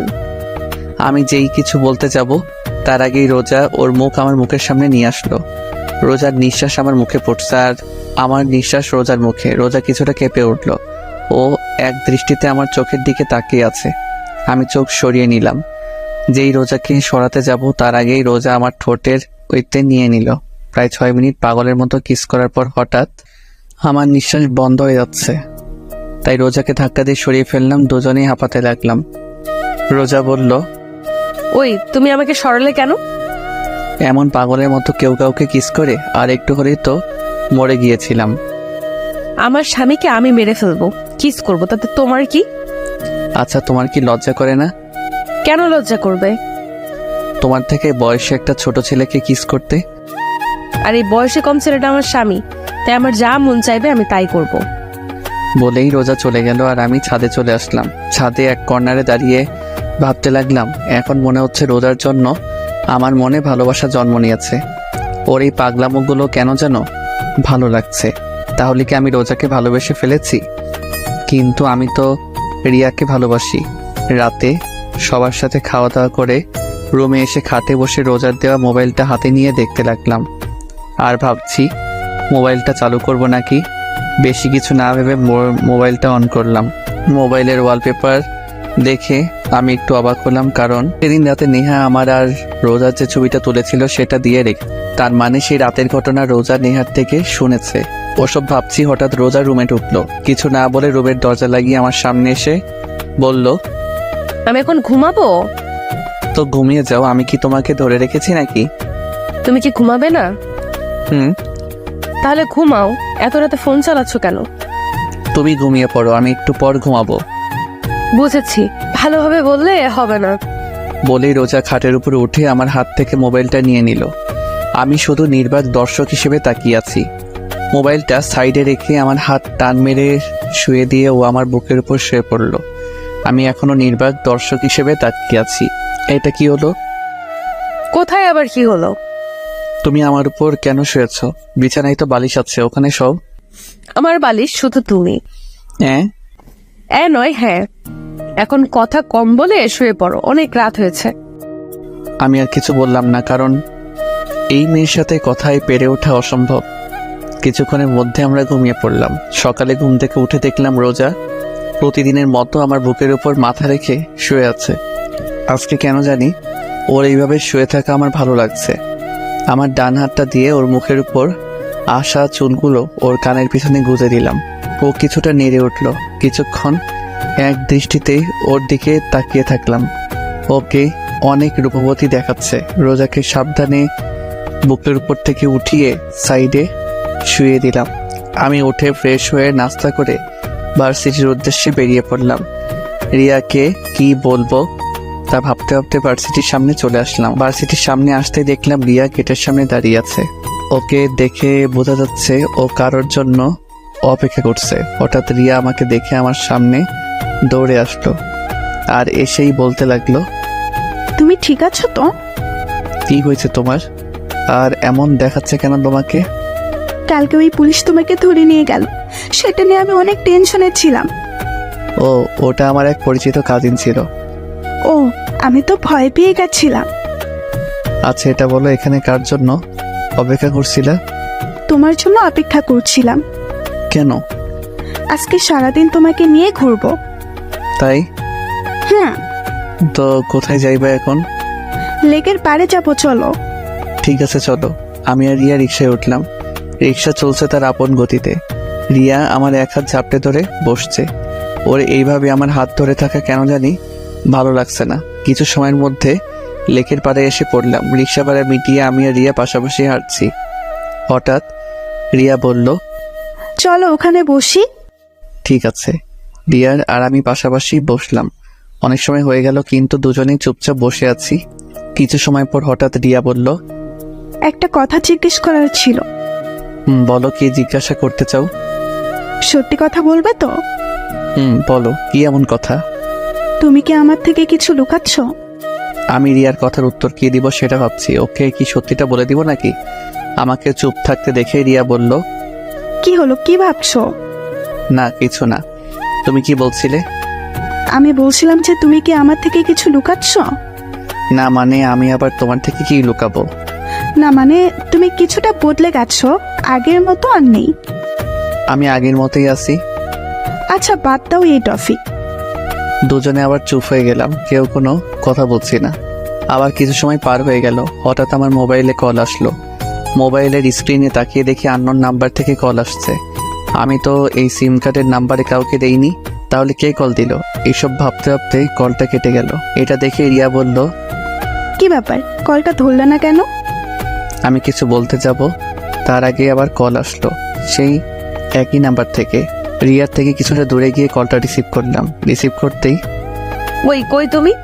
কে আপনি আর কাকে কল দিয়েছেন? ওই আমি রোজা। রোজা? আমি এখন কই তুমি? আমি তো এখন ভার্সিটিতে আছি। সত্যি তো? হুম। ঠিক আছে বাই। রোজা কলটা কেটে দিল। রোজার গলার আওয়াজ শুনে মনে হলো ও কান্না করছে। হঠাৎ রিয়া আমার পাশে এসে দাঁড়ালো। কি ব্যাপার, কে কল করেছিল? আব্বু। কি বললো? আরে তেমন কিছু না, এমনি কল দিয়েছিল। তুমি আমার থেকে কিছু লুকাচ্ছ না তো? আরে বাবা, আমি আবার কি লুকাবো? আচ্ছা এখন কি খাবে বলো? চলো ফুচকা খাবো। ঠিক আছে চলো। তারপর রিয়া আর আমি ফুচকার দোকানে ঢুকলাম। রিয়া ফুচকা খাচ্ছে আর মাঝে মাঝে আমার মুখে একটা ফুচকা তুলে দিচ্ছে। ওর সাথে সময় কাটাতে আমার অনেক ভালো লাগে, কিন্তু আজকে কেন যেন ভালো লাগছে না। মনে শুধু রোজার কথাই মনে পড়ছে। হঠাৎ মনে পড়লো এতক্ষণে তো ভার্সিটির সময় শেষ। হঠাৎ আমার মোবাইলে আবার কার যেন কল আসলো। পকেট থেকে মোবাইলটা বের করে স্ক্রিনে তাকিয়ে দেখি রোজা আবার কল করেছে। কিছু না ভেবে কলটা কেটে দিলাম। কলটা কেটে দিয়ে রিয়াকে বললাম, রিয়া আমার এখন যেতে হবে, একটা জরুরি কাজ আছে। না, আজকে আমরা সারাদিন ঘুরবো, তোমাকে আজকে সারাদিন আমার সাথে থাকতে হবে। রিয়া প্লিজ বোঝার চেষ্টা করো, আমার এখন যেতে হবে। রিয়া হালকা কেঁপে উঠল, কারণ আমি কখনো ওর সাথে এভাবে কথা বলিনি। আচ্ছা ঠিক আছে যাও। আর সরি। আমি বুঝতে পারলাম ওর সাথে এমনভাবে কথা বলা ঠিক হয়নি। আমি রিয়াকে বুকের সাথে জড়িয়ে ধরে বললাম, সরি প্লিজ, কষ্ট পেও না, একটু রাগ উঠে গিয়েছিল। প্লিজ সোনা, কথা বলো প্লিজ। তুমি বদলে গিয়েছো, তুমি আর আগের মতো নেই। বলেই রিয়া সেখান থেকে চলে গেল। আমি বিল পেমেন্ট করে দোকান থেকে বের হয়ে আসলাম। রাস্তায় এসে দাঁড়িয়ে আছি, নিজের উপর প্রচুর রাগ হচ্ছে, কিন্তু কারণ খুঁজে পাচ্ছি না। হঠাৎ আবার মোবাইলে রোজার কল আসলো। আমি কল রিসিভ করেই বললাম, আচ্ছা কি সমস্যা আপনার বলেন তো? মানে? এত কল করছেন কেন? না মানে অনেক সময় হয়ে গেছে ভার্সিটি থেকে আসছো না, তাই ফোন করছি। আমি কি এখন আপনার কথায় চলবো নাকি? আমার যখন বাসায় আসতে মন চাইবে আমি তখন আসবো। আর শোনেন, আমাকে কল দিয়ে বেশি বিরক্ত করবেন না বলেই কল কেটে দিলাম। অনেক রাগ হচ্ছে রোজার উপর। কেন যে আব্বু এই মেয়েটার সাথে আমাকে বিয়ে দিল, কয়েকদিনের মধ্যেই আমার আরামের জীবনটাকে তছনছ করে দিল। যত তাড়াতাড়ি সম্ভব এই মেয়েকে আমার জীবন থেকে সরাতেই হবে। মোবাইলটা অফ করে দিলাম, আনমনে রাস্তায় হাঁটতে লাগলাম। এভাবে রাত 11টা বেজে গেল। এখন আর রাগ নেই, এখন শুধু ভয় করতেছে বাসায় গেলে আব্বুকে কিভাবে ম্যানেজ করব। ভয়ে ভয়ে বাসার দিকে পা বাড়াতে লাগলাম। কিছু সময়ের মধ্যে বাসায় পৌঁছালাম। ডুপ্লিকেট চাবি দিয়ে বাসার দরজা খুলে টিপে টিপে হেঁটে হলরুমে সিঁড়ি দিয়ে উঠতে যাব। হঠাৎ ডাইনিং টেবিলের দিকে চোখ যেতে দেখলাম রোজা চেয়ারে বসে টেবিলের উপরে মাথা রেখে শুয়ে আছে। ওকে দেখে মনে হচ্ছে ও অনেক সময় ধরে এখানে বসেছিল। ওর জন্য একটু খারাপ লাগলো। আস্তে আস্তে রোজার দিকে এগিয়ে গেলাম। রোজার পাশে টেবিলে বসে টেবিলে নক করলাম। 4 থেকে 5 বার টেবিলে আওয়াজ করার পর রোজার ঘুম ভাঙলো। হলরুমের লাইট জ্বালানোই ছিল। রোজার মুখ তুলতেই আমার কলেজা কেঁপে উঠল, কারণ রোজার চোখের নিচে কালি পড়ে গিয়েছে। 2 চোখ একেবারে ফুলে গেছে, নাক ও গাল একেবারে লাল হয়ে আছে। যে মেয়েকে আমি সকালে ভালো দেখেছিলাম, সে মেয়ের অবস্থা দেখে আমার পায়ের নিচের থেকে মাটি সরে গেল। আমি এক দৃষ্টিতে রোজার দিকে তাকিয়ে আছি। হঠাৎ রোজা বলল, ও তুমি আসছো, বসো, তোমাকে খাবার দিচ্ছি। বলেই একটা প্লেটে খাবার বাড়তে শুরু করলো। আমি রোজাকে দেখে অবাক না হয়ে পারছি না, কারণ যেই মেয়ে আমাকে কথায় কথায় থ্রেট দিত, একটু ভুল করলে আমার অবস্থা টাইট করে দিত, আর আজ আমি সারাদিন বাইরে ছিলাম, ওর কলও রিসিভ করিনি। কোথায় ও আমার উপর রেগে থাকবে, কিন্তু তা না করে ও একেবারে শান্ত হয়ে আছে। আমার একটু ভয় হতে লাগলো, কারণ রোজার এই রূপ আমার মোটেও সুবিধার মনে হচ্ছে না। আর ওর চেহারার অবস্থা এমন কেন? হঠাৎ রোজা বলল, কি হলো, কি দেখছো? খাবার খাচ্ছ না কেন? আমি কিছু না বলে চুপচাপ খাবার খেতে লাগলাম। কি বলবো ওকে সেটাই ভেবে পাচ্ছি না, কারণ আজকে সকালে ওর সাথে যেভাবে কথা বলেছিলাম তা ভেবে বুঝতে পারছি কি থেকে কি শুরু করব। হঠাৎ আমি নিজের দিকে তাকিয়ে বলতে লাগলাম, সরি, আসলে আজকে তুমি যখন কল দিয়েছিলে তখন আমার মুড একটু খারাপ ছিল, আর সেই সময় তুমি কল দিয়েছিলে, তাই তোমাকে একটু বেশি বলে দিয়েছিলাম। প্লিজ আমাকে মাফ করে দাও। আমি কথাগুলো বলতে বলতে রোজার দিকে তাকাতেই দেখি ও আবার টেবিলের উপর মাথা রেখে ঘুমিয়ে পড়েছে। আমি টেবিল থেকে উঠে হাত ধুয়ে আসলাম, রোজার সামনে এসে দাঁড়িয়ে রইলাম। এই মেয়েটা এমন অদ্ভুত কেন, যে কোনো জায়গায় ঘুমিয়ে পড়ে। এখন আবার ওকে কোলে করে রুমে নিয়ে যেতে হবে। মুচকি এসে যেই রোজার শরীরে যেই হাত রাখলাম, যা তেমন আমি 2 কদম পিছে চলে গেলাম, কারণ রোজার শরীর জ্বরে পড়ে যাচ্ছে। আমি অনেক ঘাবড়ে গেলাম। এখন কি করব কিছুই মাথায় আসছে না। আমি তাড়াতাড়ি করে রোজার কাছে গিয়ে ওকে কোলে তুলে নিলাম। রোজাকে কোলে নিয়ে রুমে চলে আসলাম। এসেই রোজাকে বিছানায় শুয়ে দিয়ে দৌড় দিয়ে ওয়াশরুমে চলে গেলাম। একটা বালতির মধ্যে পানি এনে কাপড় দিয়ে রোজার মাথায় পানি পট্টি দিতে লাগলাম। হঠাৎ খেয়াল করলাম রোজা কাঁপছে। বিছানার সাইড থেকে কম্বলটা নিয়ে রোজা গায়ে জড়িয়ে দিলাম। রোজা কম্বলটাকে আষ্টে পিষ্টে জড়িয়ে ধরলো, আর আমি ওর মাথার পাশে বসে পানি পট্টি দিতে থাকলাম আর ভাবতে লাগলাম, রোজার আজকে যে অবস্থা তার জন্য একমাত্র দায়ী আমি। আমার জন্যই হয়তো এমন হয়েছে। আজকে ওকে শুধু শুধু এতগুলো কথা শুনিয়েছিলাম। সারাটা দিন মেয়েটা কতবার কল করেছিল, কিন্তু একটাবারও ওর কল রিসিভ করিনি। কত যেন কষ্ট পেয়েছে, আর গাধার মতো এসে আমি ওকে রেখে খেতে বসে গেলাম। একটাবারও জিজ্ঞেস করলাম না যে তুমি খেয়েছো কিনা। নিজের উপর অনেক রাগ হতে লাগলো। হঠাৎ এমন মনে হলো আমার গাল বেয়ে পানি গড়িয়ে পড়ছে। এক হাত দিয়ে চেহারায় হাত দিয়ে দেখে আমার চোখে পানি। আমার চোখের পানিটা মায়ার নাকি কষ্টের সেটা অজানা। আমি শেষবার কবে কেঁদেছিলাম সেটা আমার মনে নেই। কেন যে মেয়েটাকে এত কষ্ট দিতে গেলাম। রোজার চেহারার দিকে তাকালেই কেন জানি আমার অনেক কষ্ট হচ্ছে। এইভাবে সারা রাত রোজার মাথায় পানি ঢালতে ঢালতে সকাল হয়ে গেল। সকাল 6টা। এখন রোজার শরীরের জ্বর কিছুটা কমে এসেছে। হঠাৎ আমি রোজার জামার দিকে খেয়াল করে দেখলাম পানি ঢালতে ঢালতে ওর জামা বেশ খানিকটা ভিজে গিয়েছে। এখন হইল আরেক সমস্যা, রোজার জামা চেঞ্জ করা যায় কিভাবে। কিছু সময় ভেবে আমি রুম থেকে বের হয়ে নেহার রুমের সামনে আসলাম। নেহার রুমের সামনে এসে বেশ খানিকটা সময় ধরে নেহাকে ডাকার পরে নেহা দরজা খুলতেই বলল, কি হয়েছে, সমস্যা কি? আপনি এত সকালে আমাকে ডাকছেন কেন? নেহা আমার সাথে এক এতটুকু বলেই চুপ হয়ে গেলাম, কারণ আমার বোন আমাকে আপনি করে বলছে। কি হলো বোন, তুই আমাকে আপনি করে বলছিস কেন? নেহা এক ঝটকায় হাতটা সরিয়ে নিয়ে আমার থেকে 2 কদম পিছে গিয়ে বলতে লাগলো, আমার ইচ্ছা আমি কাকে কি বলে রাখবো। আর আপনি আমার ভাই না, আমি আপনার কোনো বোন না। আমি অবাকের উপর অবাক হচ্ছি, কারণ কি এমন হয়েছে যার কারণে নেহা আমার সাথে এমন ব্যবহার করছে?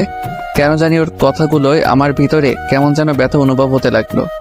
হঠাৎ নেহা আমার মুখের সামনে চুটকি বাজিয়ে বলল, কি হলো, আপনি কেন এসেছেন এখানে?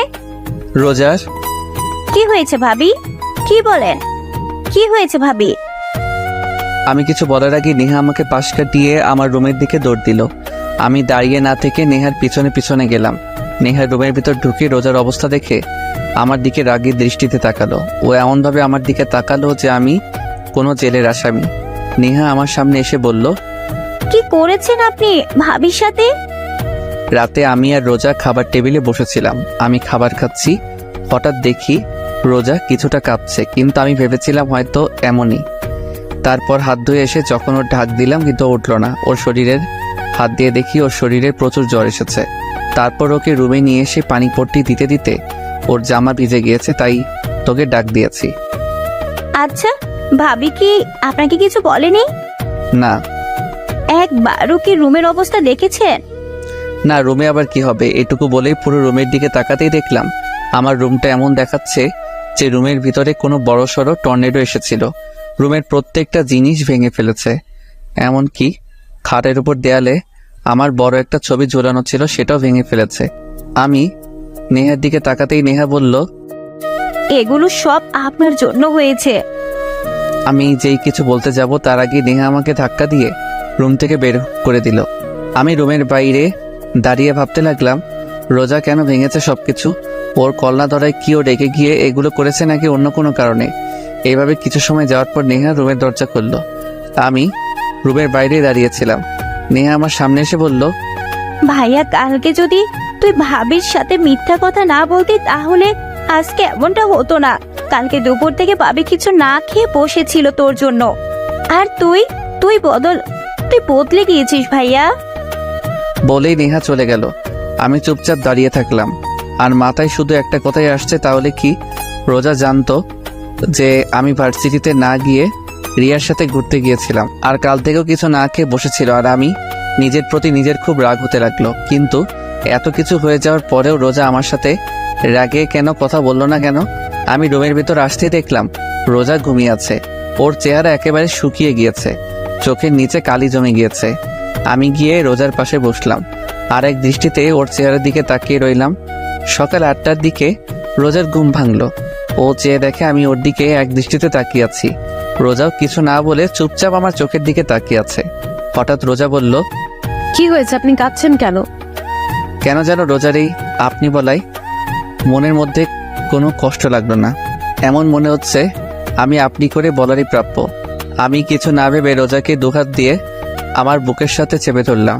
আমি আজ প্রথমবার রোজাকে নিজের ইচ্ছায় বুকের সাথে জড়িয়ে ধরলাম। রোজা একেবারে চুপ হয়ে আছে, কিছুই বলছে না, এমনিও কোনো নড়াচড়াও করছে না। ওর এইভাবে চুপ করে থাকা আমি মেনে নিতে পারছি না। প্লিজ আমাকে মাফ করে দাও। আমি কালকে তোমার সাথে মিথ্যা কথা বলতে চাইনি, ভয়ে ছিলাম যদি তোমাকে সত্যি কথা বললে যদি তুমি রাগ করতে, তাই। কিন্তু এখন মনে হচ্ছে তোমাকে সত্যি কথা বলে দেওয়াটাই উচিত ছিল। প্লিজ আমাকে মাফ করে দাও কালকে তোমার সাথে বাজে ব্যবহার করার জন্য। তোমাকে একটা কথা বলবো, তার সত্যি সত্যি উত্তর দিবে। বলো, কি জানতে চাও তুমি? তুমি কি রিয়াকে সত্যি ভালোবাসো? হুম। আমার জন্য কি তোমার মনে কোনো ভালোবাসা নেই? আমি কি আমার জন্য তোমার মনে একটুও ভালোবাসা জন্মাতে পারিনি? রোজার প্রশ্নের উত্তর আমার অজানা। আমি জানি না আমি রোজাকে ভালোবাসি নাকি ভালোবাসি না, কিন্তু ওকে ছাড়া কথা না বললে আমার মনে কেন যেন শান্তি লাগে না। কেন যেন ওর পাগলামোগুলো আমার ভালো লাগতে শুরু করেছে। তাহলে কি আমি ওকে ভালোবেসে ফেলেছি? কিন্তু আমি তো ভালোবাসি রিয়াকে। আমাকে চুপ থাকতে দেখে রোজা বলল, কি হলো বলো, তুমি কি আমাকে একটুও ভালোবাসো না? জানি না। জানো, আমি কখনো কোনো দিন কোনো রিলেশনে জড়াইনি। আমার শুধু একটাই চাওয়া ছিল, আর তা হলো বিয়ের পর নিজের স্বামীকে ভালোবাসবো। স্বামীর সাথে চুটিয়ে প্রেম করব। জানো, যখন কলেজে পড়তাম তখন আমার বান্ধবীরা প্রত্যেক দিন ওদের বয়ফ্রেন্ডদের সাথে ঘুরতে যেত। ওরা আমাকে প্রতিদিন বলতো যে আমি যাতে কোনো ছেলের সাথে রিলেশন করি, কিন্তু আমি করতাম না। কারণ ছোট থাকতে আম্মু শিখিয়েছিল ইসলাম ধর্মে রিলেশন করাটা হারাম। তাই আমি ওদের বলতাম আমিও একদিন ঘুরবো আমার স্বামীর সাথে। জানো, আমি চাইলে আমার থেকে বড় আর নইলে আমার সমবয়সী কাউকে বিয়ে করতে পারতাম, কিন্তু আমি আমার থেকে বয়সে ছোট ছেলেকে বিয়ে করার কারণ হচ্ছে তুমি যেন সবসময় আমার কথা শোনো। আমি তোমাকে সবসময় শাসনের উপর রাখি, কারণ তুমি যেন আমার ভয়ে কোনো মেয়ের দিকে না তাকাও। কারণ আমি চাইতাম না যে আমার স্বামী আমাকে রেখে অন্য কোনো মেয়েকে ভালোবাসুক। কিন্তু আমি ভুল ছিলাম, আমার সব কিছু ভুল ছিল। আমি চুপচাপ চেয়ে আছি রোজার দিকে, কোনো ভাষাই খুঁজে পাচ্ছি না কি বলবো। ওর তো এখানে কোনো দোষ নেই, সব দোষ তো শুধু আমি করেছি। আমার জন্য শুধু শুধু ও কষ্ট পাচ্ছে। চিন্তা করো না, খুব তাড়াতাড়ি তোমাকে আজাদ করে দিব। তারপর তুমি আর রিয়া আরামে থাকতে পারবে। আমার জন্য তোমাদের কারোরই আর কোনো সমস্যা হবে না। আমি চুপচাপ মাথা নিচু করে খাট থেকে নেমে রুমে থেকে বেরোতে যাব, হঠাৎ রোজা পেছন থেকে বলে উঠলো। শোনো, আমি পিছনে ফিরে নিচে তাকিয়ে আছি। Sorry and thanks. কেন? সেটা না হয় রহস্যই থাক। আমি রুম থেকে বের হয়ে আসলাম, কেন জানি মাথাটা প্রচন্ড ব্যথা করছে। এমন মনে হচ্ছে এখনই মাথাটা ফেটে যাবে। রোজার বলা কথাগুলো বারবার কানে বেজেই চলেছে। হঠাৎ দেখলাম নেহা খাবার নিয়ে এখানেই আসছে। আমার সামনে এসে খাবার প্লেটটা এগিয়ে দিল আর বলল, ভাই এটা ধর। কেন? ধরবা নাকি? আমি খাবারের প্লেটটা নেহার হাত থেকে নিতেই ও আমাকে জড়িয়ে ধরে কান্না করে দিল। আমি একটু অবাক হলাম, কারণ কিছু সময় আগে ও আমার সাথে কথা বললো যেন আমি অপরিচিত কেউ, এখন আবার জড়িয়ে ধরে কান্না করছে। বুঝলাম না, সব মাথার উপর দিয়ে বাউন্সার যাইতেছে। তোর আবার কি হলো? এমন মরা কান্না করছিস কেন আর আমাকে জড়িয়ে ধরেছিস কেন? ছাড়। সরি। কেন? তোর সাথে বাজে ব্যবহার করার জন্য। আমি বুঝলাম, তুই আমার সাথে এমন আচরণ করার কারণ কি, বুঝিয়ে বলতো একটু। আসলে কালকে ভাবি যথাসময় ডিউটিতে চলে গেল। কিছু সময় পর ভাবি আবার বাসায় আসলো, কিন্তু তখন তার চেহারার রাগে একেবারে লাল হয়ে গিয়েছিল। এমন মনে হচ্ছিল কারোর উপর রেগে আছে। তারপর কাকে যেন মোবাইলে কল করলো, কিন্তু প্রথমবার কল রিসিভ করতে ভাবি রেগে গেল। তারপর আবার কল করলো। কয়েকবার রিং হওয়ার পর সেই ব্যক্তি কল রিসিভ করতে ভাবি রেগে কথা বলল। কিছু সময় পর বুঝতে পারলাম ভাবি তোকে কল করেছে।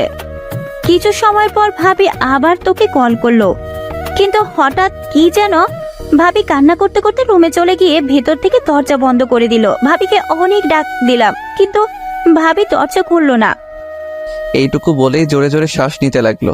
আবার যেই বলতে যাবে, নেহা আমার দিকে তাকিয়ে। আমি রোজার ব্যাপারটা নিয়ে এত বেশি অবাক হইনি, যত বেশি অবাক হয়েছি নেহার কথা বলা দেখে। দু চোখ ড্যাব ড্যাব করে নেহার দিকে তাকিয়ে আছি। নেহা আমাকে এইভাবে ওর দিকে তাকিয়ে থাকতে দেখে ভ্রু কুচকিয়ে আমার দিকে তাকিয়ে বলল, ওই তুই এভাবে কি দেখছিস? বোন, তুই ঠিক আছিস তো? কেন, আবার কি হবে? না মানে আমার মনে হচ্ছে তোর জিনের আঁচল লাগছে, কারণ তুই এত কথা বলা কোথা থেকে শিখেছিস? সব সময় তোর ফাজলামি না করলে ভালো লাগে না। নেহার কথা শুনে জোরে জোরে হাসতে লাগলাম। আমার হাসি দেখে নেহা হেসে উঠল। ভাইয়া, এখন আর বেশি কথা না বলে ভাবির কাছে যা। ঠিক আছে। আর আব্বু আম্মু কি রোজার শরীর ভালো না তা জানে? আব্বু আম্মু তো বাসায় নেই। কেন, কোথায় গিয়েছে? গতকাল সকালে নানিদের বাসায় গিয়েছে, আর আজকে শুক্রবার তাই কালকে চলে আসবে। ও ঠিক আছে, তুই নাস্তা করে নিস। ঠিক আছে। বলেই চলে গেল। আমি আবার ঘুরে রুমের দিকে আসতে লাগলাম। রুমের সামনে এসে দেখলাম রোজা যা যা ভেঙেছিল তা পরিষ্কার করছে। আমি প্লেটটা খাটে রেখে রোজার পিছনে গিয়ে বললাম, কি করছো তুমি? হঠাৎ আমার কথা শুনে রোজা কিছুটা কেঁপে উঠল। রোজা পিছনে তাকিয়ে বলল, কালকে তো এইগুলো আমি ভেঙেছিলাম, তাই পরিষ্কার করছি। তুমি কি আমার সাথে ফাইজলামি করছো? কেন, আমি আবার কি করলাম? কেন তুমি জানো না তোমার শরীর খারাপ? হ্যাঁ, তারপর কেন এগুলো করছো? রোজা মুখের কোণে একটা হাসি রেখা ফুটে উঠল। তাহলে এগুলো করবে কে? সেটা তোমার জানার প্রয়োজন নেই, তাই খাবার খেয়ে নাও। রোজা উঠে চুপচাপ গিয়ে খাটে বসে থাকলো, খাবার না খেয়ে আমার চেহারা দিকে তাকিয়ে আছে। আমি রোজার সামনে গিয়ে বললাম, কি হলো, খাবার খাচ্ছ না কেন? খাবার খেতে মন চাচ্ছে না। সেটা না হয় বুঝলাম, কিন্তু আপনার কেন খেতে মন চাচ্ছে না? জানি না। আমি খাবারের প্লেট হাতে নিয়ে বললাম, ফাইজলামি বাদ দেন, আর এখন চুপচাপ খাবার খাবেন, আমি আর কোনো কথা শুনতে চাই না। আমি রোজাকে খাইয়ে দিচ্ছি আর রোজা চুপচাপ খেয়ে যাচ্ছে। ওর চেহারা দেখে বোঝা যাচ্ছে ও এটাই চাইছিল যে আমি ওকে নিজের হাতে খাইয়ে দেই। ভাইবেন না যে আমি আপনাকে ভালোবাসি তাই খাইয়ে দিচ্ছি, আমি চাই না আমার জন্য কেউ না খেয়ে থাকুক, তাই আপনাকে খাইয়ে দিচ্ছি। রোজা কিছুই বলল না, চুপচাপ খেয়ে যাচ্ছে। রোজাকে খাইয়ে জ্বরের ওষুধ খাইয়ে দিয়ে বিছানায় শুয়ে দিলাম। ও শুধু চুপচাপ দেখে যাচ্ছে। পুরো রুম গোছানো শেষ হলো 12:30টায়। গোসল করে নামাজের জন্য রেডি হয়ে বেরিয়ে পড়লাম। কিছু সময় পর নামাজ পড়ে মসজিদ থেকে বের হয়ে আসলাম। এখন হলো আরেক সমস্যা, মাথা ব্যথা প্রচন্ড বেড়ে গেছে। সারা রাত জেগেছিলাম, আবার সকালে নাস্তাও করিনি, পুরো শরীর ক্লান্ত লাগছে। কোনো রকমে বাসায় আসলাম, কারোর সাথে কোনো কথা না বলে চুপচাপ রুমে এসে শুয়ে পড়লাম। এক ঘুমে বিকাল 5টায় রোজার ডাকে ঘুম ভাঙলো। কি হলো, আর কত ঘুমাবে? ওঠো। আমি উঠে ওয়াশরুমে চলে গেলাম। ফ্রেশ হয়ে এসে আবার বিছানার উপর শুয়ে পড়লাম। কিছুক্ষণ পর রোজা আবার রুমে আসলো খাবার নিয়ে। আমাকে আবার ঘুমিয়ে থাকতে দেখে আবার আমার কাছে এসে বলল, এই কি হলো, আবার ঘুমিয়ে পড়লা কেন? আমি উঠে বসলাম। প্লিজ দেখো, আমার ভালো লাগছে না, মাথা ব্যথা করছে, আমি এখন ঘুমাবো। ঠিক আছে, খাবার খেয়ে ঘুমিয়ে পড়ো। আমার এখন খাবার খাওয়ার মুড নেই, আমি এখন ঘুমাবো। যেই শুতে যাব। ওই তোকে আমি শুতে বলছি। রোজার চিৎকার শুনে আমার ঘুমানোর স্বাদ মিটে গেছে। আমি বসে আছি আর রোজা আমাকে খাইয়ে দিচ্ছে। রোজাকে দেখে এমন মনে হচ্ছে ওর আর আমার মাঝে কিছু হয়নি। ও যেহেতু পারছে স্বাভাবিক থাকার চেষ্টা করছে। কিছু সময় পর এখন ঘুমাতে পারবো। ঘুমাও। তবে একটা কথা ছিল। কি? রিয়া কল করেছিল। কি? ভয় পেও না, আমি রিয়াকে আমাদের ব্যাপারে কিছুই বলিনি। রোজার চোখের জল স্পষ্ট বোঝা যাচ্ছে। ও আর কিছু না বলে দৌড়ে রুম থেকে বেরিয়ে পড়লো। হঠাৎ মোবাইলটা বেজে উঠলো। খাটের কর্নার থেকে মোবাইলটা নিয়ে স্ক্রিনে তাকিয়ে দেখি রিয়া কল করেছে। কেন জানি রিয়ার কলটা ধরতে মন চাচ্ছে না। মোবাইলটা অফ করে দিলাম। বাল কনফিউজড হয়ে গেছে, আসলে আমি ভালোবাসি কাকে। ঘুম আর আসলো না। খাট থেকে নেমে বেলকনিতে গিয়ে বসে থাকলাম। রাতে খাবার খেয়ে রুমে বসেছিলাম, তখন রোজা আসলো। কোনো কথা না বলে লাইট অফ করে খাটে এসে আমার বুকের উপর মাথা দিয়ে শুয়ে থাকলো। রোজার এমন কাজে আমি বেশ অবাকই হচ্ছি। হঠাৎ রোজা বলল, একটা প্রশ্ন করি। আমি যখন না থাকবো তখন কি তুমি আমাকে মিস করবা? আমি কিছু বললাম না, চুপচাপ চোখ বন্ধ করে শুয়ে থাকলাম। ঘুমিয়ে পড়েছো? নিশ্চুপ। রোজা শুধু ফুপিয়ে ফুপিয়ে কাঁদতে লাগলো। এক সময় ও কান্না করতে করতে ঘুমিয়ে পড়ল। আমি রোজাকে আমার বুকের সাথে খুব শক্ত করে জড়িয়ে ধরলাম। কেন জানি এই মেয়ের চোখের পানি আমার সহ্য হয় না। আমি রোজাকে আমার বুকের সাথে খুব শক্ত করে জড়িয়ে ধরে বলতে লাগলাম, জানো রোজা, আমি রিয়ার সাথে 3 বছর ধরে রিলেশনে আছি, কিন্তু আমার কখনো মনে হয়নি যে রিয়া আমাকে আসলেই ভালোবাসে। সবসময় এমনই মনে হতো আমাকে ব্যবহার করছে, কিন্তু এখন কেন জানি রিয়ার কথা আর মনে হয় না। মনটা চাই শুধু তোমার কাছে থাকি সব সময়। তুমি যখন আশেপাশে না থাকো তখন কেমন যেন নিঃস্ব লাগে। এখন কেন যেন তোমার রাগ, অভিমান, থ্রেট সবকিছু ভালো লাগে। আমি তোমাকে ভালোবাসি রোজা, অনেক অনেক ভালোবাসি। কথাটা বলতে আমার হার্টবিট কয়েক গুণ গতিতে লাফাতে শুরু করলো। রোজা চুপচাপ আমার বুকের উপর শুয়ে আছে। জানি না ও আমার কথাগুলো শুনেছে নাকি। আমি রোজার কপালে একটা চুমু এঁকে দিলাম। কিছু সময়ের মধ্যে রোজাকে বুকের সাথে জড়িয়ে ধরে ঘুমিয়ে পড়লাম। সকালে সবাই একসাথে নাস্তা করছি। আব্বু আম্মু খুব সকালেই বাসায় এসে পড়েছে। হঠাৎ রোজা আব্বুকে উদ্দেশ্য করে বলল, আব্বু। মা বলো। আব্বু, আমি কিছুদিনের জন্য বাসায় যেতে চাই। রোজা কথাটা বলতে আব্বু আম্মু নেহা আমার দিকে তাকিয়ে আছে।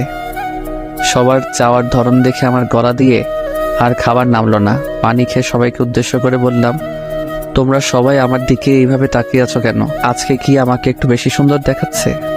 কেন মা, এই গাধাটাই কি কিছু বলেছে? কিছু বললে আমাকে বলো, দেখো ওকে কি করি। আমি আহত দৃষ্টিতে আব্বুর দিকে তাকিয়ে আছি। আসলে কি ওনারা আমার বাবা মা, নাকি আমাকে রাস্তা থেকে কুড়িয়ে এনেছে? না, উনি কিছু বলেনি। আসলে আব্বু আম্মুকে অনেকদিন ধরে দেখতে মন চাচ্ছে, তাই ভাবলাম কয়েকদিনের জন্য দেখে আসি। ঠিক আছে যাও, আর এই গাধাটাকেও সাথে করে নিয়ে যাও। না, উনি বললো যাবে না, ওনার কি যেন কাজ আছে। আমি একটু অবাক হলাম রোজার কথায়। বেকার ছেলের আবার কাজও আছে, সারাদিন খায় আর ঘুরে বেড়ায়, এখন বলছে তার নাকি কাজও আছে। আমার দিকে তাকিয়ে বলল, এখন আর নিতে পারতেছি না। আব্বুর কথা শুনে মন যাচ্ছে কেঁদে দেই। আমি কিছু না বলে ওখান থেকে উঠে রুমে চলে আসলাম। রুমে এসে একটা কথাই ভাবতে লাগলাম, রোজা আব্বু আম্মুর কাছে মিথ্যা কথা বলল কেন। কিছু সময় পর রোজা রুমে আসলো, আমার দিকে না তাকিয়ে ওর জামা প্যাক করতে লাগলো। ওরে অবহেলা আমার সহ্য হচ্ছে না। আমি খাট থেকে নেমে রোজার পিছনে গিয়ে দাঁড়ালাম। রোজা, বাসায় কেন যাচ্ছ? বললাম তো আব্বু আম্মুর কথা খুব মনে পড়ছে, তাই দেখা করতে চাচ্ছি। কয়দিন থাকবা? জানি না। বলেই ঘুরে আবারও ওর কাজ করতে লাগলো। আমি তোমার সাথে আসি। রোজা আমার দিকে তাকিয়ে একটু রাগী লোক নিয়ে বলল, না, কেন? তুমি যদি আমার সাথে আসো তাহলে রিয়া কি সময় দিবে কিভাবে? তাই তোমার আমার সাথে আসার কোনো প্রয়োজন নেই। এই মেয়ে এত জেদি কেন বুঝলাম না। কিভাবে যে বলি ওকে ছাড়া আমি থাকবো কিভাবে? হঠাৎ রোজা বলল, রুম থেকে বের হও, কেন? আমি জামা চেঞ্জ করব। ও মাথা নত করে রুম থেকে বের হয়ে আসলাম। কিছু সময়ের মধ্যে রোজা রেডি হয়ে নিচে এসে সবার থেকে বিদায় নিয়ে বেরিয়ে পড়ল।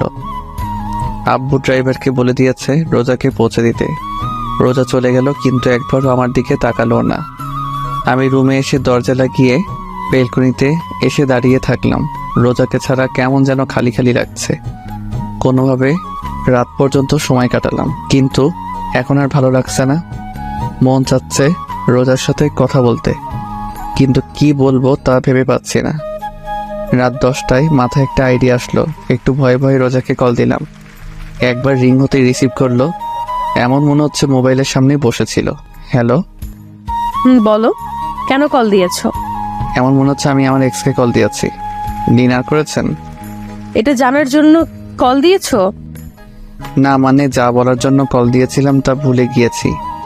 ঠিক আছে, তাহলে রাখলাম। বলেই কল কেটে দিল। বুঝলাম না এই মেয়েটা এত জেদি কেন। একটু কথা বললে কি এমন হয়ে যাবে? আর কেন ও আমার সাথে কথা বলবে? এখন পর্যন্ত কি আমি ওকে ভালোবেসে আগলে ধরেছি? না, একটাবার ওকে জড়িয়ে ধরে বলেছি যে আমি তোমাকে ভালোবাসি। না, একটাবার ওর সাথে ভালোভাবে কথা বলেছিলাম। যখন থেকে দেখা হয়েছে সেই দিন থেকে ওকে প্যারা ভেবেই চলেছি। যখন সামনে ছিল তখন ওকে দূরে পাঠাতে চাইতাম, আর এখনও দূরে চলে গিয়েছে। তাহলে আমার এমন কষ্ট হচ্ছে কেন? বেলকনিতে বসে রোজার কথা ভাবতে ভাবতে কখন যে ঘুমিয়ে পড়েছি মনে নেই। সকলে সূর্যের আলোয় ঘুম ভাঙল। ঘুম থেকে উঠে দেখলাম রাতে বেলকনিতেই শুয়ে পড়েছিলাম। ওয়াশরুম থেকে ফ্রেশ হয়ে এসে রোজাকে কল করলাম, কিন্তু ও কল রিসিভ করলো না। 4 থেকে 5 বার ট্রাই করার পরও ও রিসিভ করলো না। সকাল সকালই মনটা খারাপ হয়ে গেল। নিচে এসে সবার সাথে নাস্তা করতে বসলাম। চুপচাপ নাস্তা করে ভার্সিটির জন্য বেরিয়ে পড়লাম। কিছু সময়ের মধ্যে ভার্সিটিতে পৌঁছে গেলাম। ক্লাসরুমে এসে একেবারে লাস্ট বেঞ্চে গিয়ে বসলাম। একটু অবাক হলাম, আজকে হারামি 3টাকে দেখা যাচ্ছে না। হঠাৎ রিয়া সামনের বেঞ্চ থেকে উঠে এসে আমার পাশে বসলো। হাই, তুমি আমার কল রিসিভ করো না কেন? আস্তে আস্তে বলল, কারণ ম্যাডাম ক্লাস নিচ্ছেন। এখন ক্লাস করো, পরে কথা বলি। রিয়ার সাথে এখন কথা বলার কোনো ইচ্ছাই নাই। চলো না বাইরে যাই।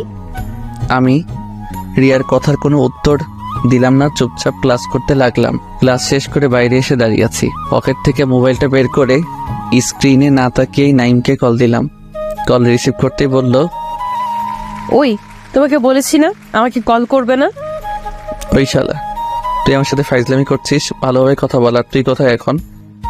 ওই, তুমি গাঁজা সেবন করেছো নাকি? কি আবল তাবল বকছো?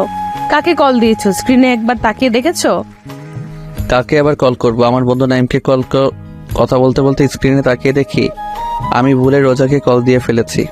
সো সরি, আসলে ভুলে কল গিয়েছে।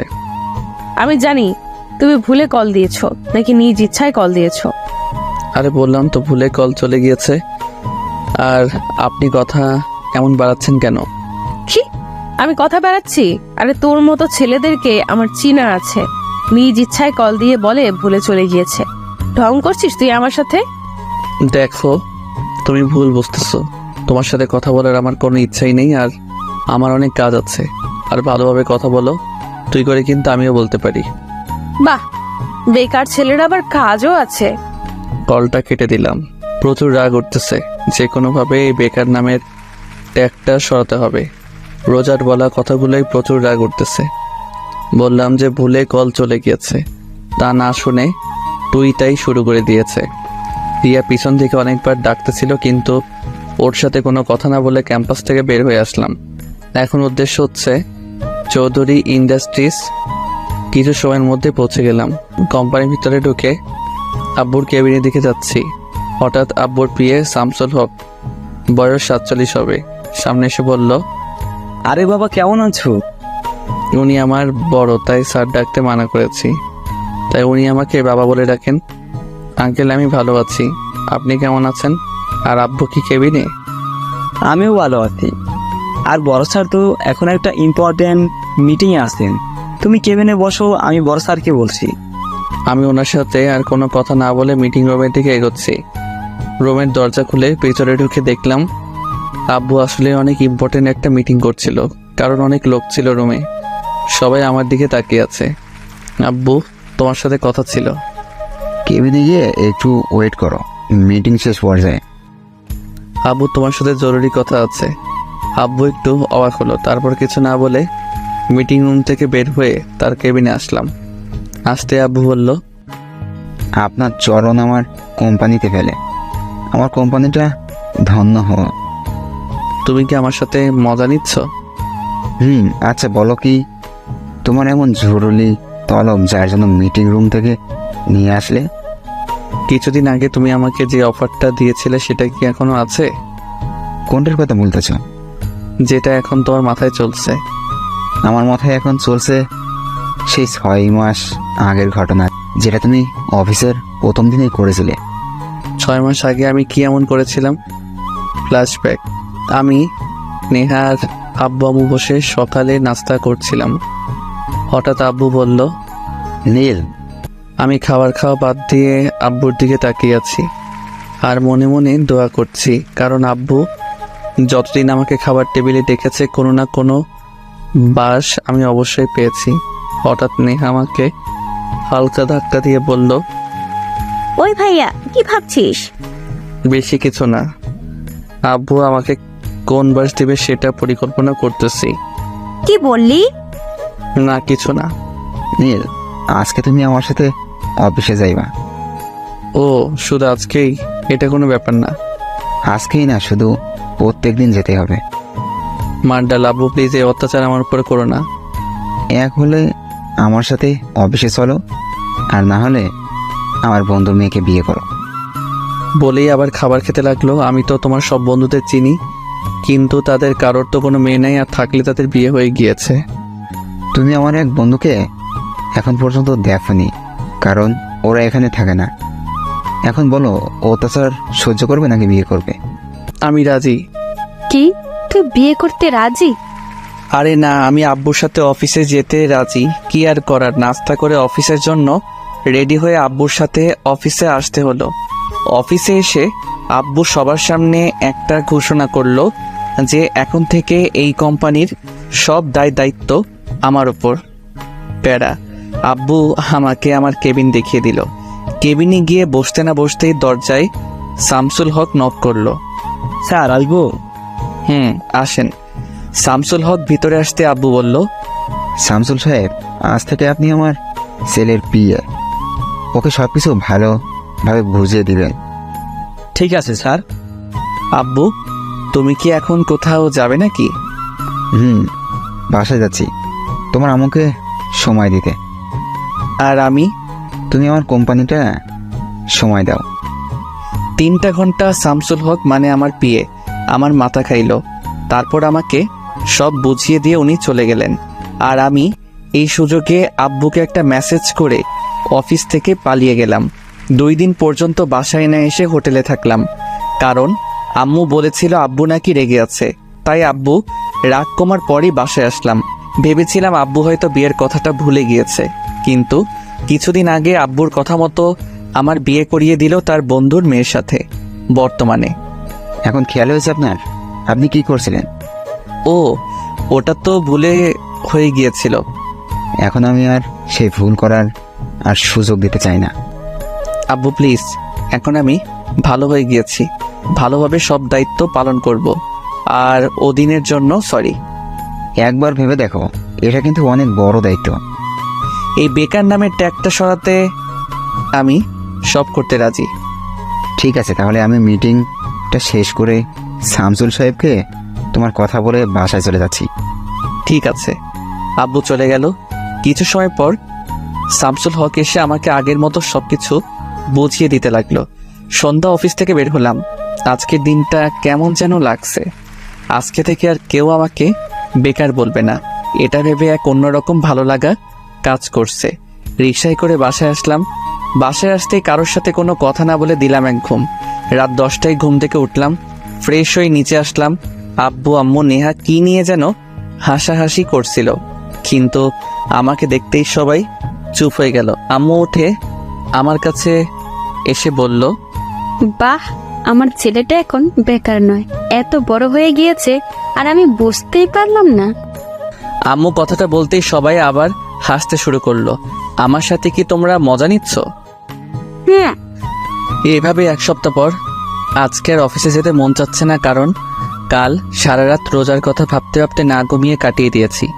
সেই দিনের পর থেকে রোজার সাথে এখনো পর্যন্ত আমার কোনো যোগাযোগ হয়নি। প্রতিটা মুহূর্তে ওর কথা মনে হয়, কিন্তু কথা বলতে পারি না, কারণ সব দোষ আমার। কিন্তু আব্বু আম্মু রোজার ব্যাপারে কোনো কথা বলছে না, কারণ কি? বেলকনিতে দাঁড়িয়ে এগুলো ভাবছিলাম। হঠাৎ পিছন থেকে নেহা বলল, ভাইয়া নাস্তা করবি না? আম্মু ডাকছে। তুই যা, আমি আসছি। নেহার দিকে ঘুরে বললাম। নেহা আমার সামনে এসে আমাকে জড়িয়ে ধরে বলল, ভাইয়া, তুই কি কোনো ব্যাপার নিয়ে আপসেট? না, কেন, কি হয়েছে? নেহার মাথায় হাত বুলিয়ে বললাম, কিছুদিন ধরে দেখছি তুই কেমন যেন মনমরা হয়ে আছিস।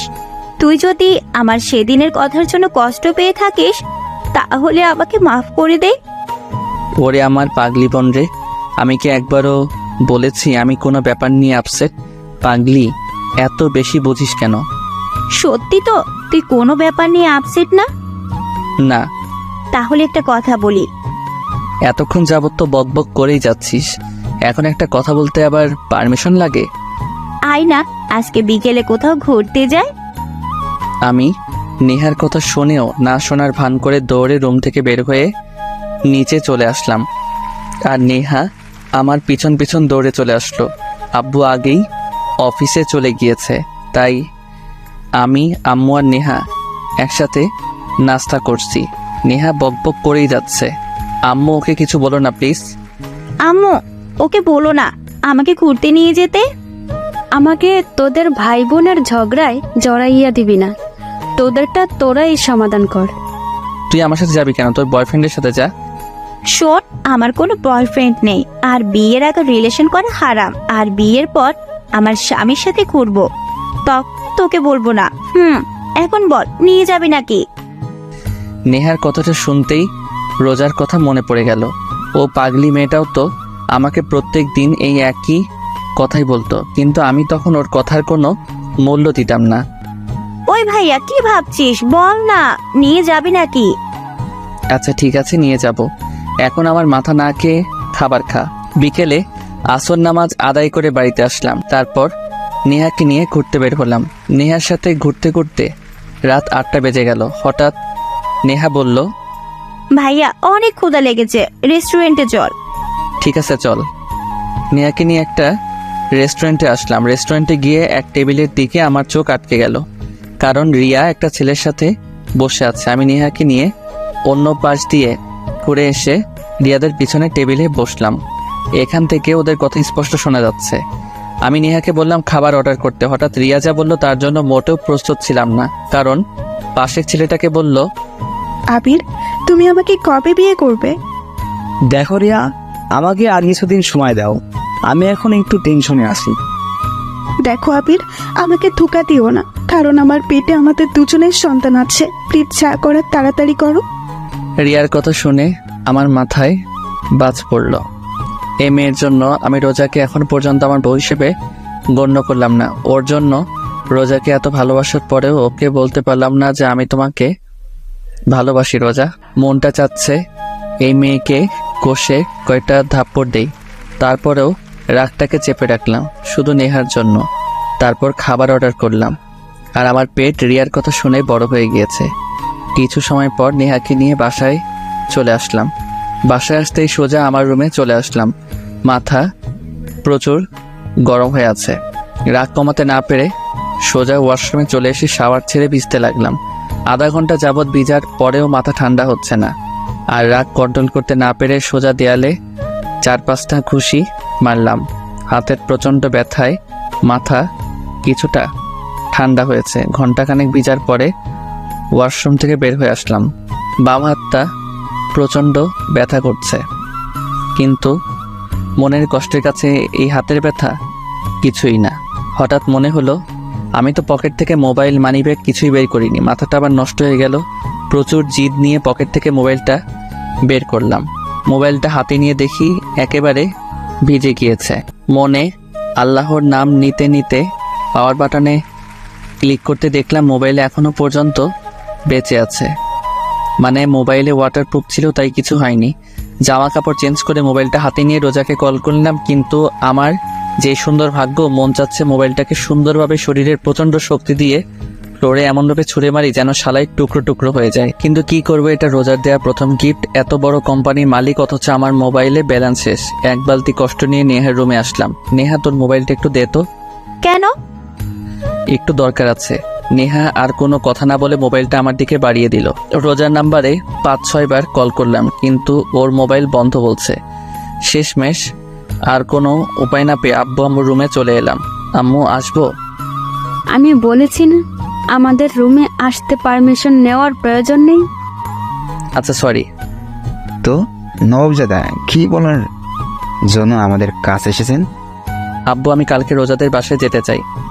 আব্বু আম্মু চোখ বড় বড় করে আমার দিকে তাকিয়ে আছে। কি হলো, তোমরা এইভাবে তাকিয়ে আছো কেন? আব্বু আম্মু একসাথে বলল।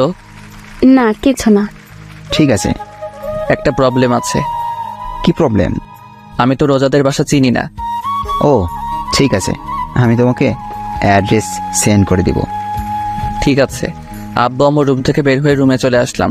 মাথাটা প্রচণ্ড ব্যথা করছিল, তাই ঘুমিয়ে পড়লাম। সকালে ঘুম থেকে উঠে বাম হাতের দিকে তাকিয়ে দেখলাম হাতটা কিছুটা ফুলে গিয়েছে। তারপরে ব্যথাটাকে হজম করে নিয়ে ফ্রেশ হয়ে নাস্তা করে সবার সাথে বিদায় নিয়ে রওনা দিলাম নারায়ণগঞ্জ টু খুলনার উদ্দেশ্যে। সকাল 11টা, ড্রাইভ করছিলাম। হঠাৎ মোবাইলে রিয়ার কল আসলো। প্রচুর বিরক্তি নিয়ে ওর কলটা কেটে দিলাম। এক এক করে 6 বার কল করলো, আর 6 বারই আমি ওর কলটা কেটে দিলাম। হঠাৎ আবার ও কল দিল। এবার ওর কলটা রিসিভ করলাম। রিসিভ করতে রিয়া বলল, হ্যালো, শোনো, প্লিজ কল কেটে দিও না, প্লিজ আমার কথাটা একবার শোনো। বলো। নীল, কালকে আমি তোমাকে রেস্টুরেন্টে দেখেছিলাম, আর এটাও জানি তুমি আমার আর আবিরের সব কথা শুনেছ। আমি তোমাকে একটা কথা বলতে চাই। আমি তোমাকে আসলে অনেক ভালোবাসতাম, কিন্তু 1 বছর আগে আমার বোনের বিয়েতে আবিরের সাথে আমার প্রথম দেখা হয়। তারপর ওর সাথে কথা বলতে বলতে ওকে অনেক ভালোবেসে ফেলি। কাল রাতে আবির ওর বাবা মা আর আমার বাবা মার সাথে আমাদের সম্পর্কের কথা বলে, আর তারা রাজি হয়ে যায় আমার আর আবিরের বিয়ের জন্য। আর কিছুদিন পরে আমাদের বিয়ে। প্লিজ নীল, আমাকে মাফ করে দাও, আমাকে ভুলে যাও। আমি জানি তুমি আমাকে অনেক রিয়া, 1 মাস আগে আমার বিয়ে হয়ে গিয়েছে। আমার কথা শুনতে রিয়া একদম চুপ হয়ে গেল, কোনো আওয়াজ হচ্ছে না। আমি আর কিছু না বলে কলটা কেটে দিলাম। প্রায় 10 ঘন্টা জার্নি করে অবশেষে খুলনা পৌঁছালাম। সন্ধ্যা 6টা, রোজাদের বাড়ির সামনে দাঁড়িয়ে আছি। ভিতরে ঢুকতে কেমন যেন ভয় লাগছে। বেশি কিছু না ভেবে কলিং বেল বাজালাম। কিছু সময় পর রোজা এসে দরজা খুলে দিল। রোজা আমাকে দেখতেই ভূত দেখার মতো চমকে উঠলো, আর আমি রোজাকে দেখে একটু অবাক হলাম, কারণ ওর চেহারা একেবারে শুকিয়ে আছে। কি হলো, এমনভাবে তাকিয়ে আছো কেন? তুই এখানে কেন? আমি এখানে কেন মানে? রোজা যেই কিছু বলতে যাবে তার আগে ভিতর থেকে রোজার আব্বু বলে উঠল, রোজা মা, কে এসেছে?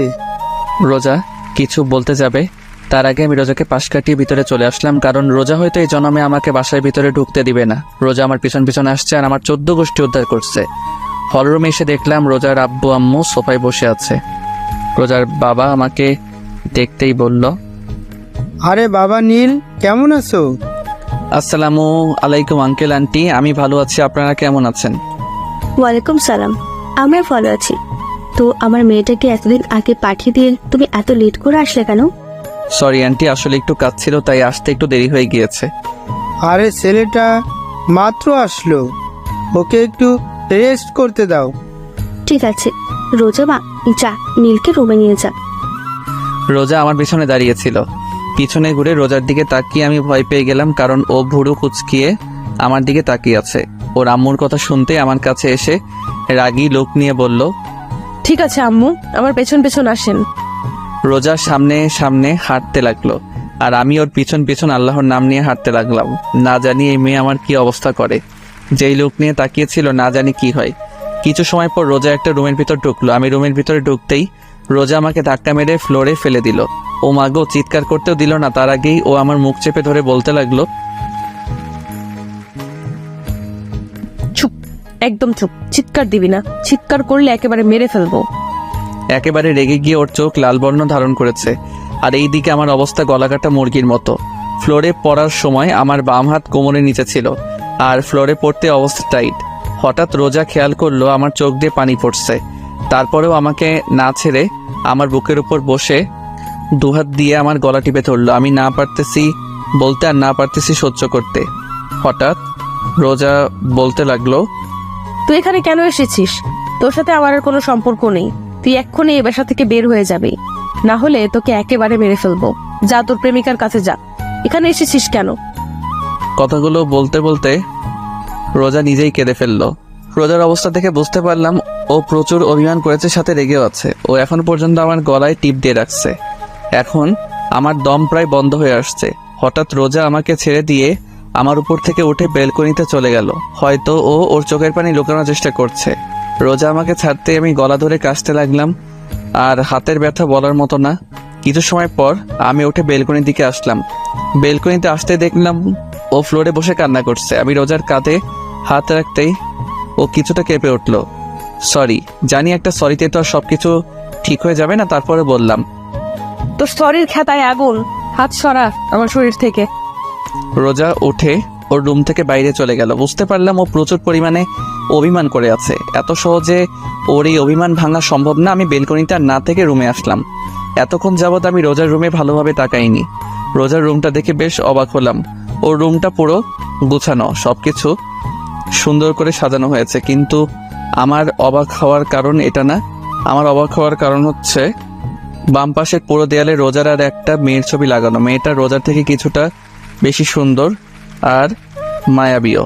কিন্তু আমি যতটুকু জানি রোজার তো কোনো বোন নেই, তাহলে এটাকে। আমি ওয়াশরুমে চলে গেলাম ফ্রেশ হওয়ার জন্য। কিছু সময় হাতের কবজি পানিতে ভিজিয়ে রাখলাম, কারণ আগের তুলনায় এখন আরো বেশি ফুলে গিয়েছে। কিছু সময় পর ফ্রেশ হয়ে ওয়াশরুম থেকে বের হলাম। বের হতে দেখলাম রোজা খাটে বসে নাস্তা খাচ্ছে। রোজা যেন আমার হাতটা না দেখে, তাই কবজি পর্যন্ত পকেটে ঢুকিয়ে রাখলাম। রোজা শুধু সাপের মতো ফোঁস করতেছে আর খেয়েই যাচ্ছে। ওকে এইভাবে দেখে আমার ভয় করছে, আবার হাসিও পাচ্ছে, কারণ প্রচন্ড রাগের কারণে ওর নাক, গাল, চোখ একেবারে লাল হয়ে আছে। আমি রোজার সামনে গিয়ে বললাম, এত জিদ করলে তোমার ব্লাড প্রেশার বেড়ে যাবে। আমার শরীর, আমি যা মন চায় তা করবো, তোর কি? আর তুই আমার বিছানায় বসেছিস কেন? বলেই আমাকে আবার ধাক্কা দিল, আর আমি খাট থেকে সোজা ফ্লোরে পড়ে গেলাম। আর পড়তেই আমার জান যায় অবস্থা। একেবারে চুপ হয়ে রোজার দিকে তাকিয়ে, কান দিয়ে গরম হাওয়া বের হচ্ছে। রোজা আমার অবস্থা দেখে অদ্ভুত দৃষ্টিতে তাকিয়ে আছে। রাতে সবাই একসাথে ডিনার করলাম। কিছু সময় কথা বলে রোজার সাথে রুমে চলে আসলাম। রুমে আসতেই রোজা বিছানায় পুরো মাঝ বরাবর শুয়ে পড়ল, আর আমি অসহায় দৃষ্টিতে দাঁড়িয়ে ওর দিকে তাকিয়ে আছি। অনেকক্ষণ হয়ে গেল, এখন আর দাঁড়িয়ে থাকা সম্ভব না, তাই সোফায় বসে পড়লাম। অনেক চেষ্টা করছি যেন ও একবার আমার দিকে তাকায়, কিন্তু তাকাচ্ছেই না। শেষমেশ আর কোনো জায়গা না পেয়ে সোফাতে শুয়ে পড়লাম। কখন যে ঘুমিয়ে পড়লাম বুঝতে পারলাম না। সকালে ঘুমিয়েছিলাম, হঠাৎ হাতে কেমন যেন ঠান্ডা ঠান্ডা অনুভব হচ্ছে, সাথে এমন লাগছে কে যেন কান্না করছে। হালকা চোখ খুলে দেখি রোজা আমার বাম হাতে বরফ ঘষে দিচ্ছে আর কান্না করছে। ও কান্না কেন করছে তা বুঝতে পারলাম না। হঠাৎ ও বলতে লাগলো, একবার শুধু ঘুম থেকে উঠে দেখো তোমাকে কি করি। আমাকে কাঁদাতে কি তোমার ভালো লাগে যে এত কাঁদাও? যখন থেকে আসছি তখন থেকে শুধু কষ্ট দিয়েই যাচ্ছ। আমাকে কষ্ট দিচ্ছ তা আমি মেনে নিলাম, কিন্তু তুমি নিজের হাতটার এই অবস্থা করলে কিভাবে? তাকে টাকা দিয়ে ফেলে দিয়েছিলাম তার জন্য হয়েছে নাকি আবার? নাকি কালকে আসার সময় আবার ওনার অ্যাক্সিডেন্ট হয়েছিল নাকি? এতক্ষণ যাবৎ রোজা কেঁদে কেঁদে এগুলো বলেই যাচ্ছিল। হঠাৎ রোজা উঠে বেলকনির দিকে দৌড় দিল। বেলকনি থেকে গাড়ি পার্কিংয়ের জায়গা দেখা যায়।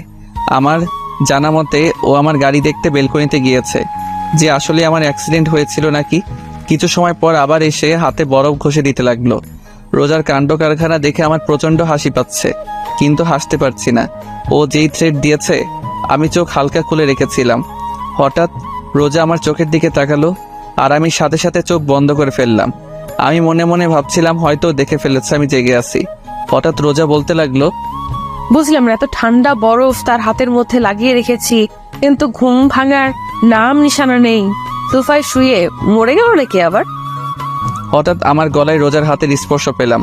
আমি নিশ্চিত যে ও চেক করছে আমি বেঁচে আছি নাকি মরে গিয়েছি। আমি ওর এই কাজ দেখে আর ঠিক থাকতে পারলাম না, ফিক করে হেসে উঠলাম। আমি হাসতে গড়াগড়ি খাচ্ছি, আর রোজা আমার দিকে ভুরু কুচকিয়ে তাকিয়ে আছে। অনেক সময় হয়ে গেল, কিন্তু আমি এখনো পর্যন্ত হেসেই যাচ্ছি। এখন রোজার রাগ উঠে গেছে, ও দাঁড়িয়ে বলল, শয়তানটা মরে গেলেই ভালো হতো। বলেই রোজা রুম থেকে বের হয়ে গেল, আর আমি উঠে ফ্রেশ হতে ওয়াশরুমে চলে গেলাম। কিছু সময় পর ফ্রেশ হয়ে নিচে এসে সবার সাথে নাস্তা করে আবার রুমে চলে এলাম। রুমে এসে সোজা বেলকনিতে চলে এলাম। কিছু সময় পর রোজা রুমে আসলো। রোজাকে দেখে আমিও বেলকনি থেকে রুমে চলে আসলাম। রুমে আসতেই দেখলাম রোজা মুখ ফুলিয়ে খাটে বসে আছে। ওকে এইভাবে দেখতে অনেক কিউট লাগছে। এখন আর খাটে বসলাম না, যদি আবার ধাক্কা মেরে ফেলে দেয়। তাই সোফায় গিয়ে বসলাম, আর এক দৃষ্টিতে রোজার দিকে তাকিয়ে থাকলাম। রোজা অন্যদিকে মুখ ঘুরিয়ে নিল, কিন্তু কিছুক্ষণ পরপরই আমার দিকে তাকাচ্ছে। ওর এইভাবে তাকানো দেখে আমার অনেক ভালো লাগছে। আরও কিছু সময় তাকিয়ে থাকার পর হঠাৎ রোজা বলল, এই আপনি অযথা আমার দিকে তাকিয়ে আছেন কেন? রোজার এইভাবে কথা বলা অনেক মজা লাগছে, কারণ ও কিছুক্ষণ তুই করে বলে, কিছু সময় তুমি, আবার এখন আপনি করে বলছে। আমি ওকে রাগানোর জন্য বললাম, আপু আমি আপনার ছোট, তাই তুমি করে বললেই ভালো হবে। ব্যাস কাজ হয়ে গিয়েছে। রোজা তো তেলে বেগুনে জ্বলে উঠল। ওই আপু কাকে বললা? হ্যাঁ, তোমাকে আর কাকে বলবো, এখানে তো আর কেউ নেই। আজকে তোকে ছাড়বো না। বলেই খাট থেকে নেমে এসে আমার সামনে দাঁড়িয়ে আমার টি শার্টের কলার ধরে টেনে তুলে বলল, আমি তোর বোন লাগি কুত্তা? বউকে বোন বলতে তোর লজ্জা করে না? কিন্তু আমার বউ তো আমাকে ভালোবাসে না। কে বলছে আমি তোকে ভালোবাসি না? আমি তোকে অনেক ভালোবাসি। সত্যি। রোজা লজ্জায় লাল হয়ে গেল, আমার থেকে সরে গিয়ে বেলকনিতে চলে গেল। আমি রোজার পিছন পিছন বেলকনিতে চলে আসলাম। রোজা এক মনে আকাশের দিকে তাকিয়ে আছে। আমি রোজার পাশে দাঁড়িয়ে বললাম, সরি কেন? আপু বলার জন্য। রোজা কিছু বলল না। আচ্ছা তোমাকে একটা প্রশ্ন করি, দেয়ালে তোমার সাথে যেই মেয়েটার ছবি, সেই মেয়েটা কে? আমার বেস্ট ফ্রেন্ড ফারিয়া। ও বলেই বাইরে তাকিয়ে রইলাম। ও আর বেঁচে নেই। কি? কেন, কি হয়েছিল? রোজা যা বলো তার জন্য মোটেও প্রস্তুত ছিলাম না, কারণ ওকে কিছু লোক ধর্ষণ করে মেরে ফেলেছে। হোয়াট? 6 বছর আগে একদিন আমি, ফারিয়া, রুহি আর মিম কলেজ থেকে বাসার দিকে ফিরছিলাম। সেদিন ফারিয়ার বার্থডে ছিল, তাই আমরা বললাম আজকে একটু ঘুরে তারপর বাসায় যাব। তারপর আমরা তাই করলাম। 4 জন একসাথে রাস্তায় হাঁটতে লাগলাম আর একে অপরকে পচাতে লাগলাম। রাস্তাটা একটু নিরিবিলি ছিল, তত একটা মানুষ ছিল না। হঠাৎ ফারিয়া বলল, দোস্ত তোরা আইসক্রিম খাবি? আমরা রাস্তার যেই পাশে ছিলাম তার বিপরীত একটা পাশে একটা দোকান ছিল। ফারিয়া হনহন করতে করতে দোকানে চলে গেল, আর আমরা 3 জন ফারিয়ার কাছ থেকে হাসাহাসি করছিলাম। কিছু সময় পর ফারিয়া দোকান থেকে আইসক্রিম নিয়ে আমাদের কাছে আসছিল। যেই রাস্তা পারাপার করতে যাবে সেই সময় ওর সামনে একটা গাড়ি এসে থামলো। গাড়ি থেকে ফারিয়ার এক্স বয়ফ্রেন্ড আর ওর এক বন্ধু বের হয়ে এসে ফারিয়াকে জোর জবরদস্তি করে গাড়িতে উঠিয়ে আবার চলে গেল। আর আমরা 3 জন ওখানেই দাঁড়িয়েছিলাম। আমরা ভেবেছিলাম হয়তো ওরা প্র্যাঙ্ক করছে, কিন্তু 10 মিনিট পার হয়ে গেল, কিন্তু ফারিয়ার আসার কোনো নাম নেই। ওর মোবাইল ট্রাই করলাম, কিন্তু মোবাইল বারবারই বন্ধ বলছে। এখন আমাদের 3 জনের টেনশন হতে লাগলো। আর কিছু না ভেবে ফারিয়ার আব্বুর কাছে কল দিলাম। ফারিয়ার আব্বু ব্যবসায়ী ছিলেন আর আম্মু স্কুল টিচার। কয়েকবার রিং হতেই কল রিসিভ করলো। তারপর তাকে পুরো ঘটনা খুলে বললাম। বিকেল 6টা পর্যন্ত সবাই ফারিয়াকে খুঁজেছি, কিন্তু কোথাও পাইনি। আর কোনো উপায় না পেয়ে আমার আব্বু, ফারিয়ার আব্বু আর ফারিয়ার মামা পুলিশের কাছে অভিযোগ করলো। পুরো 2 দিন পুলিশ ফারিয়াকে খুঁজেছে, কিন্তু তারাও পেল না। অবশেষে ফারিয়ার ছবি পত্রিকায় দেওয়া হলো। তৃতীয় দিন সকাল 10টা বাজে। আমরা সবাই ফারিয়াদের বাসায় ছিলাম। হঠাৎ ফারিয়ার আব্বুর মোবাইলে একটা কল আসলো, কিন্তু কেন জানি কল রিসিভ করার কিছু সময় পরে তিনি অজ্ঞান হয়ে পড়লেন। সবাই ফারিয়ার আব্বুকে ধরে রুমে নিয়ে গেল। আর এইদিকে আব্বু যেই কলটা আসছিল সেই নাম্বারে আবার কল দিল। আব্বু কিছু সময় কথা বলল। সবে আব্বুর থেকে জিজ্ঞেস করলে আব্বু বলে রাস্তার আবর্জনার পাশে পুলিশ একটা মেয়ের লাশ পেয়েছে। এটা ফারিয়া নাকি চেক করার জন্য যেতে বলেছে। কথাটা শুনতেই আমাদের সবার কলিজাটা কেঁপে উঠল। পুরো বাড়িতে আবার কান্নার রোল পড়ে গেল। কিছু সময়ের মধ্যেই আমরা সেই জায়গায় পৌঁছে গেলাম। পুলিশ বলল রাস্তার একজন লোক আবর্জনা পরিষ্কার করছিলেন, তখন তিনি দেখলেন একটা মেয়ে উলঙ্গ অবস্থায় একপাশে পড়েছিল। তারপর একজন লেডি কনস্টেবল পুলিশ আমাদের লাশের সামনে নিয়ে গেলেন। যখন লাশের শরীরের উপর থেকে কাপড় সরানো হলো তা দেখে আমার শরীরের পশম দাঁড়িয়ে গেল। একেবারে বাকরুদ্ধ হয়ে মাটিতে বসে পড়লাম। চোখ দিয়ে পানি পড়েই যাচ্ছে। ওর এক চোখ ফেটে গিয়েছে, ঠোঁট থেকে গাল পর্যন্ত চামড়া ছিঁড়ে ফেলেছে। পুরো চেহারায় ও হাজারো হাজারো মারের ছাপ স্পষ্ট দেখা যাচ্ছে। ওকে এমন ভাবে অত্যাচার করেছে যে ওর চেহারা ততটা চেনাই যাচ্ছিল না। পুরো শরীর জখম হয়েছিল, এমন মনে হচ্ছিল কলিজার উপর কেউ পাড়া দিয়ে ধরেছে। তারপর লাশটাকে পোস্টমর্টমের জন্য পাঠানো হলো। আর এইদিকে সবাই শকে চলে গেল ফারিয়ার এই অবস্থা দেখে। ফারিয়ার বাবা মা জিন্দা লাশের মতো চুপ করেছিল। তারপর ওকে কবর দেওয়া হলো, কিন্তু ওর বাবা মা ওকে শেষবারের মতো দেখার সুযোগ পাননি। 1 মাস পর্যন্ত পুলিশ আসামিদের খোঁজ করলেন, কিন্তু আসামি পলাতক থাকায় তারা খুঁজে পাননি। তারা খোঁজ না চালিয়ে কেস ক্লোজ করে দিল। কিন্তু এটা ফারিয়ার বাবা মা মেনে নিতে পারল না। তারা পুলিশের পা পর্যন্ত ধরেছিল যেন ধর্ষণকারীদের শাস্তি হয়, কিন্তু পুলিশ কিছু করলেন না। বর্তমান তাহলে কি ওর দর্শনকারীদের কি কোনো শাস্তি হয়নি? রোজা চুপ হয়ে মাটিতে বসে কাঁদছে। আমি রোজার দুবাহু খুব শক্ত করে চেপে ধরে ওকে ধাক্কা দিয়ে বললাম, কি হলো, কথা বলছো না কেন? ওই শোরের বাচ্চাদের কি কোনো শাস্তি হয়নি? না, তখন ওদের কোনো শাস্তি হয়নি। আমি রোজার সামনে থেকে উঠে ছাদে চলে আসলাম। প্রচুর রাগ উঠতেছে। একটা মেয়েকে এমন নির্মমভাবে ধর্ষণ করে হত্যা করার পরেও দর্শকদের কোনো বিচার হলো না। রোজার বলা কথাগুলো ভাবতে লাগলাম। হঠাৎ আমি দাঁড়িয়ে গেলাম। ঠোঁটের কোণে একটা হাসির রেখা ফুটে উঠেছে, কারণ রোজা বলল তখন তারা তাদের পাপের কোনো শাস্তি পায়নি, তার মানে এখন পেয়েছে। কিন্তু শাস্তি কে দিয়েছে, কবে দিয়েছে এবং কিভাবে দিয়েছে, এমন হাজারো কথা মনে চলছিল। আর এই সব কথার উত্তর একজনই দিতে পারবে। আমি দৌড়ে ছাদ থেকে রুমে চলে আসলাম। রুমে আসতে দেখলাম রোজা চুপচাপ দাঁড়িয়ে দেয়ালে ওর আর ফারিয়ার ছবিটার দিকে তাকিয়ে আছে। আমি রোজার সামনে গিয়ে ওর হাত ধরে টেনে এনে খাটে বসালাম। ও চুপচাপ আমার দিকে তাকিয়ে আছে। আমি ওর সামনে ফ্লোরে হাঁটু গেড়ে বসে বললাম, তুমি বলছো তখন ওরা ওদের পাপের শাস্তি পায়নি, তার মানে কি এখন পেয়েছে? রোজা মাথা দুলিয়ে হ্যাঁ বলল। কিভাবে পেয়েছে আর কে দিয়েছে? 4 বছর পর খুলনা সোনাডাঙ্গা মডেল পুলিশ স্টেশনের ওসি পদে নিয়োগ হলাম। তারপর ফারিয়ার রেপ কেস রিওপেন করলাম। দীর্ঘ 1 বছর আসামিদের খোঁজার পর অবশেষে ওদের দিনাজপুরে খুঁজে পেলাম। তারপর ওদের সেখান থেকে নিয়ে এসে ফারিয়াদের গেস্ট হাউসে রাখলাম। আর এই সব কিছুতে সাহায্য করেছে আমার 4 জন ফ্রেন্ড। আসামি ছিল 3 জন। ওদের 2 ঘন্টা যাবৎ 3rd ডিগ্রি টর্চার করার পরই ওরা সত্য কথা বলে দিয়েছিল যে ওরা 2 দিন একটানা ফারিয়াকে ধর্ষণ করেছিল। তারপর ওকে মেরে রাতে আবর্জনার কাছে ফেলে দিয়ে ওরা পালিয়ে যায়। লাগাতার 4 দিন ওদের টর্চার করা হলো। টর্চার করার সময় ওরা শুধু ওদের মেরে ফেলার জন্য অনুরোধ করত। তার পরের দিন কোর্টে ওরা যে ফারিয়ার রেপ করেছে তার এভিডেন্স পাঠিয়ে দিলাম। কোর্ট থেকে ওদের মৃত্যুদণ্ডের আদেশ আসলো। তারপর মাঝ রাস্তায় সবার সামনে ওদের ক্রস ফায়ার করে মেরে ফেলা হয়, যেন পরের বার আর কোনো মেয়ের ধর্ষণ করার কথা কেউ ভাবতেও না পারে। তো ফারিয়ার বাবা মা খুশি হয়নি যে তার মেয়ের ধর্ষণকারীদের শাস্তি হয়েছে? যেদিন ফারিয়ার রেপ কেস ক্লোজ করে দেওয়া হয় তার কিছুদিন পরে আঙ্কেল আন্টি সুইসাইড করে মারা যান। ও তারপর রাতে ডিনার করে এসে বেলকনিতে বসে আছি, আর রোজা রুমে চুপচাপ বসে আছে। বেশ কিছু সময় পর রুমে আসলাম। বিছানার একপাশে দাঁড়িয়ে বললাম, একটা কথা বলি। কি? আজকে বিছানায় শুই প্লিজ। না, বিছানায় জায়গা নেই, তুমি সোফায় গিয়ে ঘুমাও। প্লিজ, সোফায় শুইতে ভালো লাগে না, প্লিজ আজকে বিছানায় শুই। ওহো, আপনার বিছানায় ঘুমানোর কোনো প্রয়োজন নেই। এখন আপনি আসতে পারেন, আমার অনেক ঘুম পেয়েছে। বলেই রোজা শুয়ে পড়ল। বুঝলাম না এই মেয়ে এত জেদি কেন। একরাশ হতাশা নিয়ে সোফায় শুয়ে পড়লাম। অনেকক্ষণ যাবৎ ঘুমানোর চেষ্টা করছি, কিন্তু ঘুম আসছেই না। হঠাৎ রোজা বলল, কেউ যদি চায় বিছানায় এসে ঘুমাতে পারে, আমি কিছু মনে করব না। আমি শুনেও চুপচাপ চোখ বন্ধ করে শুয়ে আছি। কি হলো, কথা কানে যায়নি?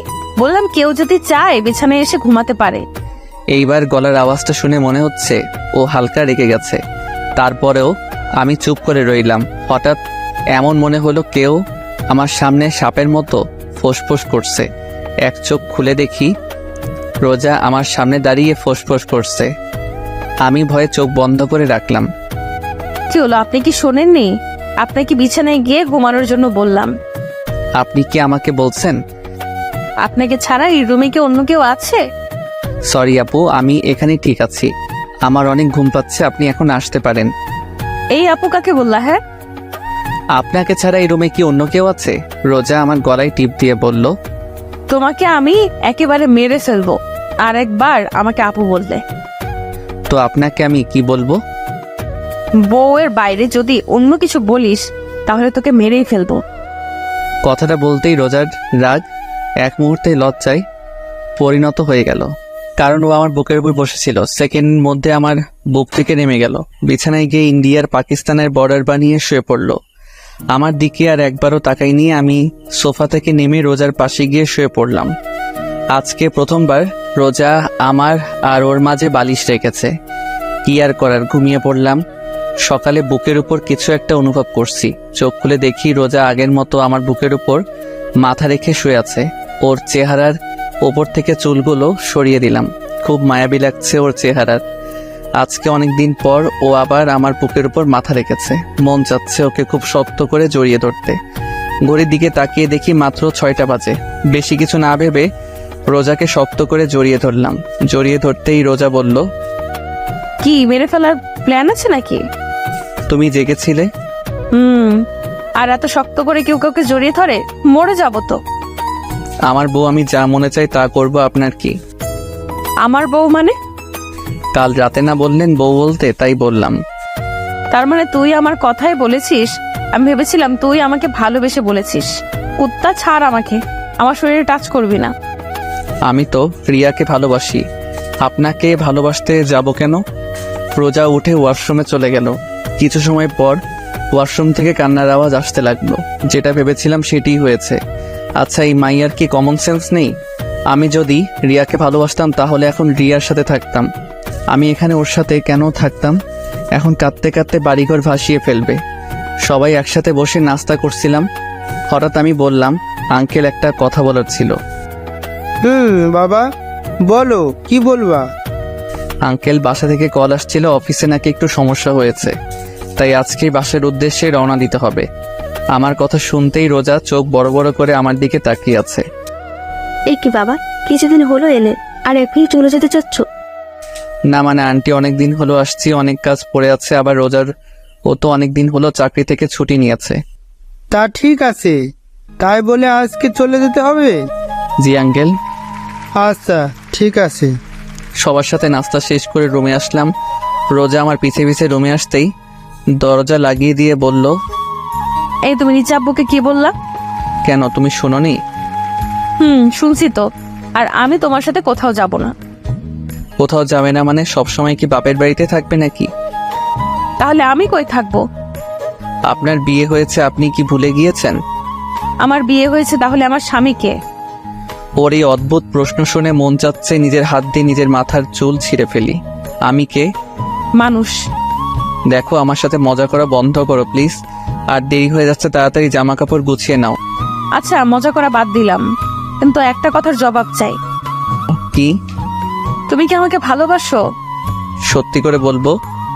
না, মিথ্যা করে বলো। আসলে আজকে রিয়ার সাথে আমার বিয়ে, তো বাসর ঘর সাজানোর মতো কোনো মানুষ পাই নাই, তাই তোমাকে সাথে করে নিয়ে যাচ্ছি যেন তুমি আমাদের বাসর ঘরটা সুন্দর করে সাজিয়ে দিতে পারো।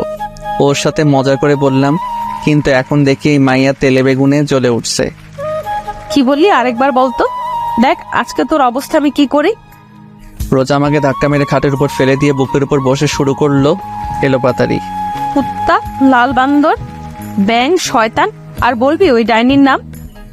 আরে এত মারলে বলবো কেমনে? ছাড় আমার হাত, তোকে আজ মেরেই ফেলবো। তুই ওই মেয়ের সাথে বাসর করবি, তাই না? আমার কি দোষ? তুমি তো বললে মিথ্যা কথা বলতে। আমি তাই বলে তুই এই কথা বলবি? কিছু না বলে রোজাকে টান মেরে আমার বুকের উপর থেকে সরিয়ে বিছানায় শুয়ে দিলাম। ও যেই উঠতে যাবে তার আগেই ওর দুবাহু ধরে ওকে বিছানার সাথে চেপে ধরলাম। আমাকে ধরে রেখেছেন কেন? যান আপনার ওই প্রেমিকার কাছে যান। আমি তো আমার প্রেমিকার কাছেই আছি।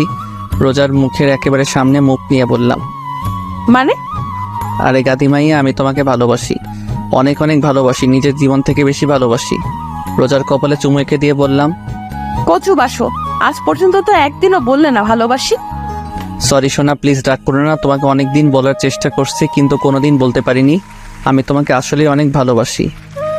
সত্যি তুমি আমাকে সত্যি ভালোবাসো? রোজাকে কিছু বলতে না দিয়ে আমাদের দুজনের ঠোঁটটা এক করে দিলাম, না হলে প্রশ্ন করতে করতে আমার মাথা খাইতো। তারপর রেডি হয়ে নিচে নামলাম, সবার কাছ থেকে বিদায় নিয়ে রওনা দিলাম ঢাকার উদ্দেশ্যে। আমি গাড়ি ড্রাইভ করছি আর রোজা আমার পাশে বসে বাইরের দিকে তাকিয়ে আছে। হঠাৎ রোজা আমার দিকে তাকিয়ে বলতে লাগলো, জানো আজকে আমি অনেক অনেক খুশি। কেন? কারণ এই ভিতর ডিম শেষমেশ আমাকে ভালোবাসি কথাটা বলতে পারলো। তুমি কি আমাকে ভিতর ডিম বললা? গাড়িতে কি আর কাউকে দেখতে পেয়েছো? আমি কিছুই বললাম না, চুপচাপ ড্রাইভ করতে লাগলাম। আমার বাবুটা কি রাগ করেছে? আমি কোনো কথা বলছি না। রোজা ওর জায়গা থেকে উঠে আমার গালে চুমু দিয়ে বলল, কথা বলো, না হলে কিন্তু কেঁদে ফেলবো। এইটাই তো পারো, কিছু হইলেই ভ্যাঁ ভ্যাঁ করে নাকের পানি চোখের পানি এক করে দাও। ওকে রাগানোর জন্য বললাম। রোজা বন্দুক বের করে বাম হাতে রেখে বলল, বুঝলাম না, এই মায়া কি সবসময় বন্দুক সাথে করে নিয়ে ঘুরে নাকি? কি যেন বললাম, আমি শুনতে পাইনি, আরেকবার বলো তো। কই না তো, কিছু বলিনি। না মানে আমার মনে হলো কিছু বলছো। সারা রাস্তা এইভাবে খুনসুটি ঝগড়া করতে করতে পার করে দিলাম। বাসায় পৌঁছাতে পৌঁছাতে রাত হয়ে গেল। ফ্রেশ হয়ে ডিনার করলাম, তারপর সবার সাথে কিছুক্ষণ কথা বলে রুমে এসে পড়লাম ঘুমানোর জন্য। আগের মতো আজকে রোজা আমার বুকের উপর মাথা রেখে একে অপরকে জড়িয়ে ধরে ঘুমিয়ে পড়লাম। কিছুদিন পর বাসায় এক পার্টির আয়োজন করা হয়। পার্টিটা ছিল সবাইকে জানানোর জন্য যে রোজা হচ্ছে চৌধুরী বাড়ির বউ। কথাটা শুনে সবাই খুশি হয়, সাথে কিছু মানুষ অবাকও হয়। আর তারা হচ্ছে আমার প্রিয় হারামি বন্ধুরা আর রিয়া আর ওর হাজবেন্ড। কিছুদিন পর রাতে রোজা আর আমি বেলকনিতে বসেছিলাম। হঠাৎ রোজা আমার কাঁধের উপর মাথা রেখে বলল, শোনো। বলো, কি বলবে? ভাবতেছি পুলিশের চাকরি ছেড়ে দেব। কেন? তোমার সাথে তো ঘুরতে পারি না, চাকরি ছেড়ে দিয়ে সারাদিন তোমার সাথে ঘুরবো, মজা করব, প্রেম করব। মায়ের একটাও মাটিতে পড়বে না যদি চাকরি ছেড়ে দেওয়ার কথা আরেকবার বলো। কেন? তুমি আমাকে ভালোবাসো নাকি পুলিশের চাকরিকে? আমি তোমাকে সব থেকে বেশি ভালোবাসি, কিন্তু একটা কথা আছে। রোজা মাথা ঘুরিয়ে আমার দিকে তাকিয়ে বলল, কি? আমি রোজার কানে কানে বললাম, পুলিশ হওয়া আমার ছোটবেলার শখ ছিল। তাই?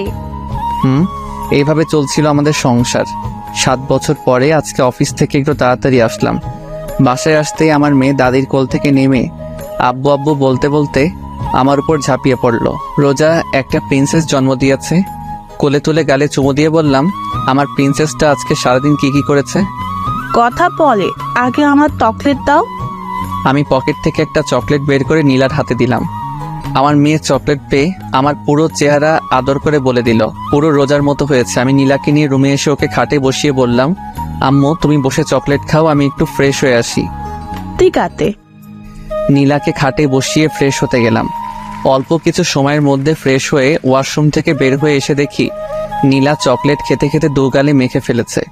আমি খাটে শুয়ে নীলাকে আমার বুকের উপর বসিয়ে বললাম, প্রিন্সেস আজকে তোমার আম্মুর আসতে একটু লেট করছে না? এক জায়গা দিয়ে ভালোই হয়েছে। এখন তোমার আম্মু থাকলে আমার সাথে ঝগড়া করতো, কারণ তোমার আম্মুর জন্য চকলেট আনি নাই। নীলা হাসতে লাগলাম। আসলেই রোজা যদি জানতে পারে তাহলে আমাকে এই ডায়লগে দিত।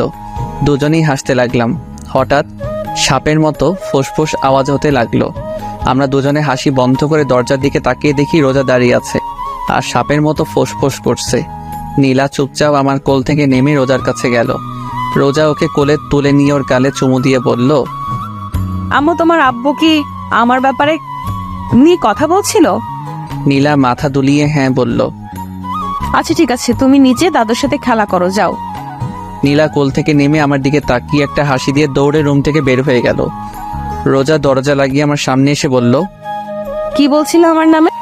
কই কিছুই বলি নাই। আমি কিন্তু শুনেছি। সরি সোনা, আজকে তোমার জন্য চকলেট আনি নাই। সমস্যা নাই, 20টা কিস করলেই হয়ে যাবে। এর কম করলে হয় না? ওহো, একটাও কম না। সমস্যা নেই, আমি রাজি আছি।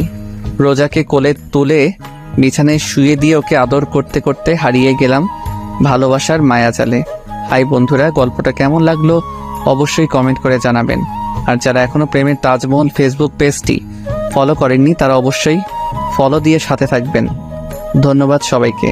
আল্লাহ হাফেজ।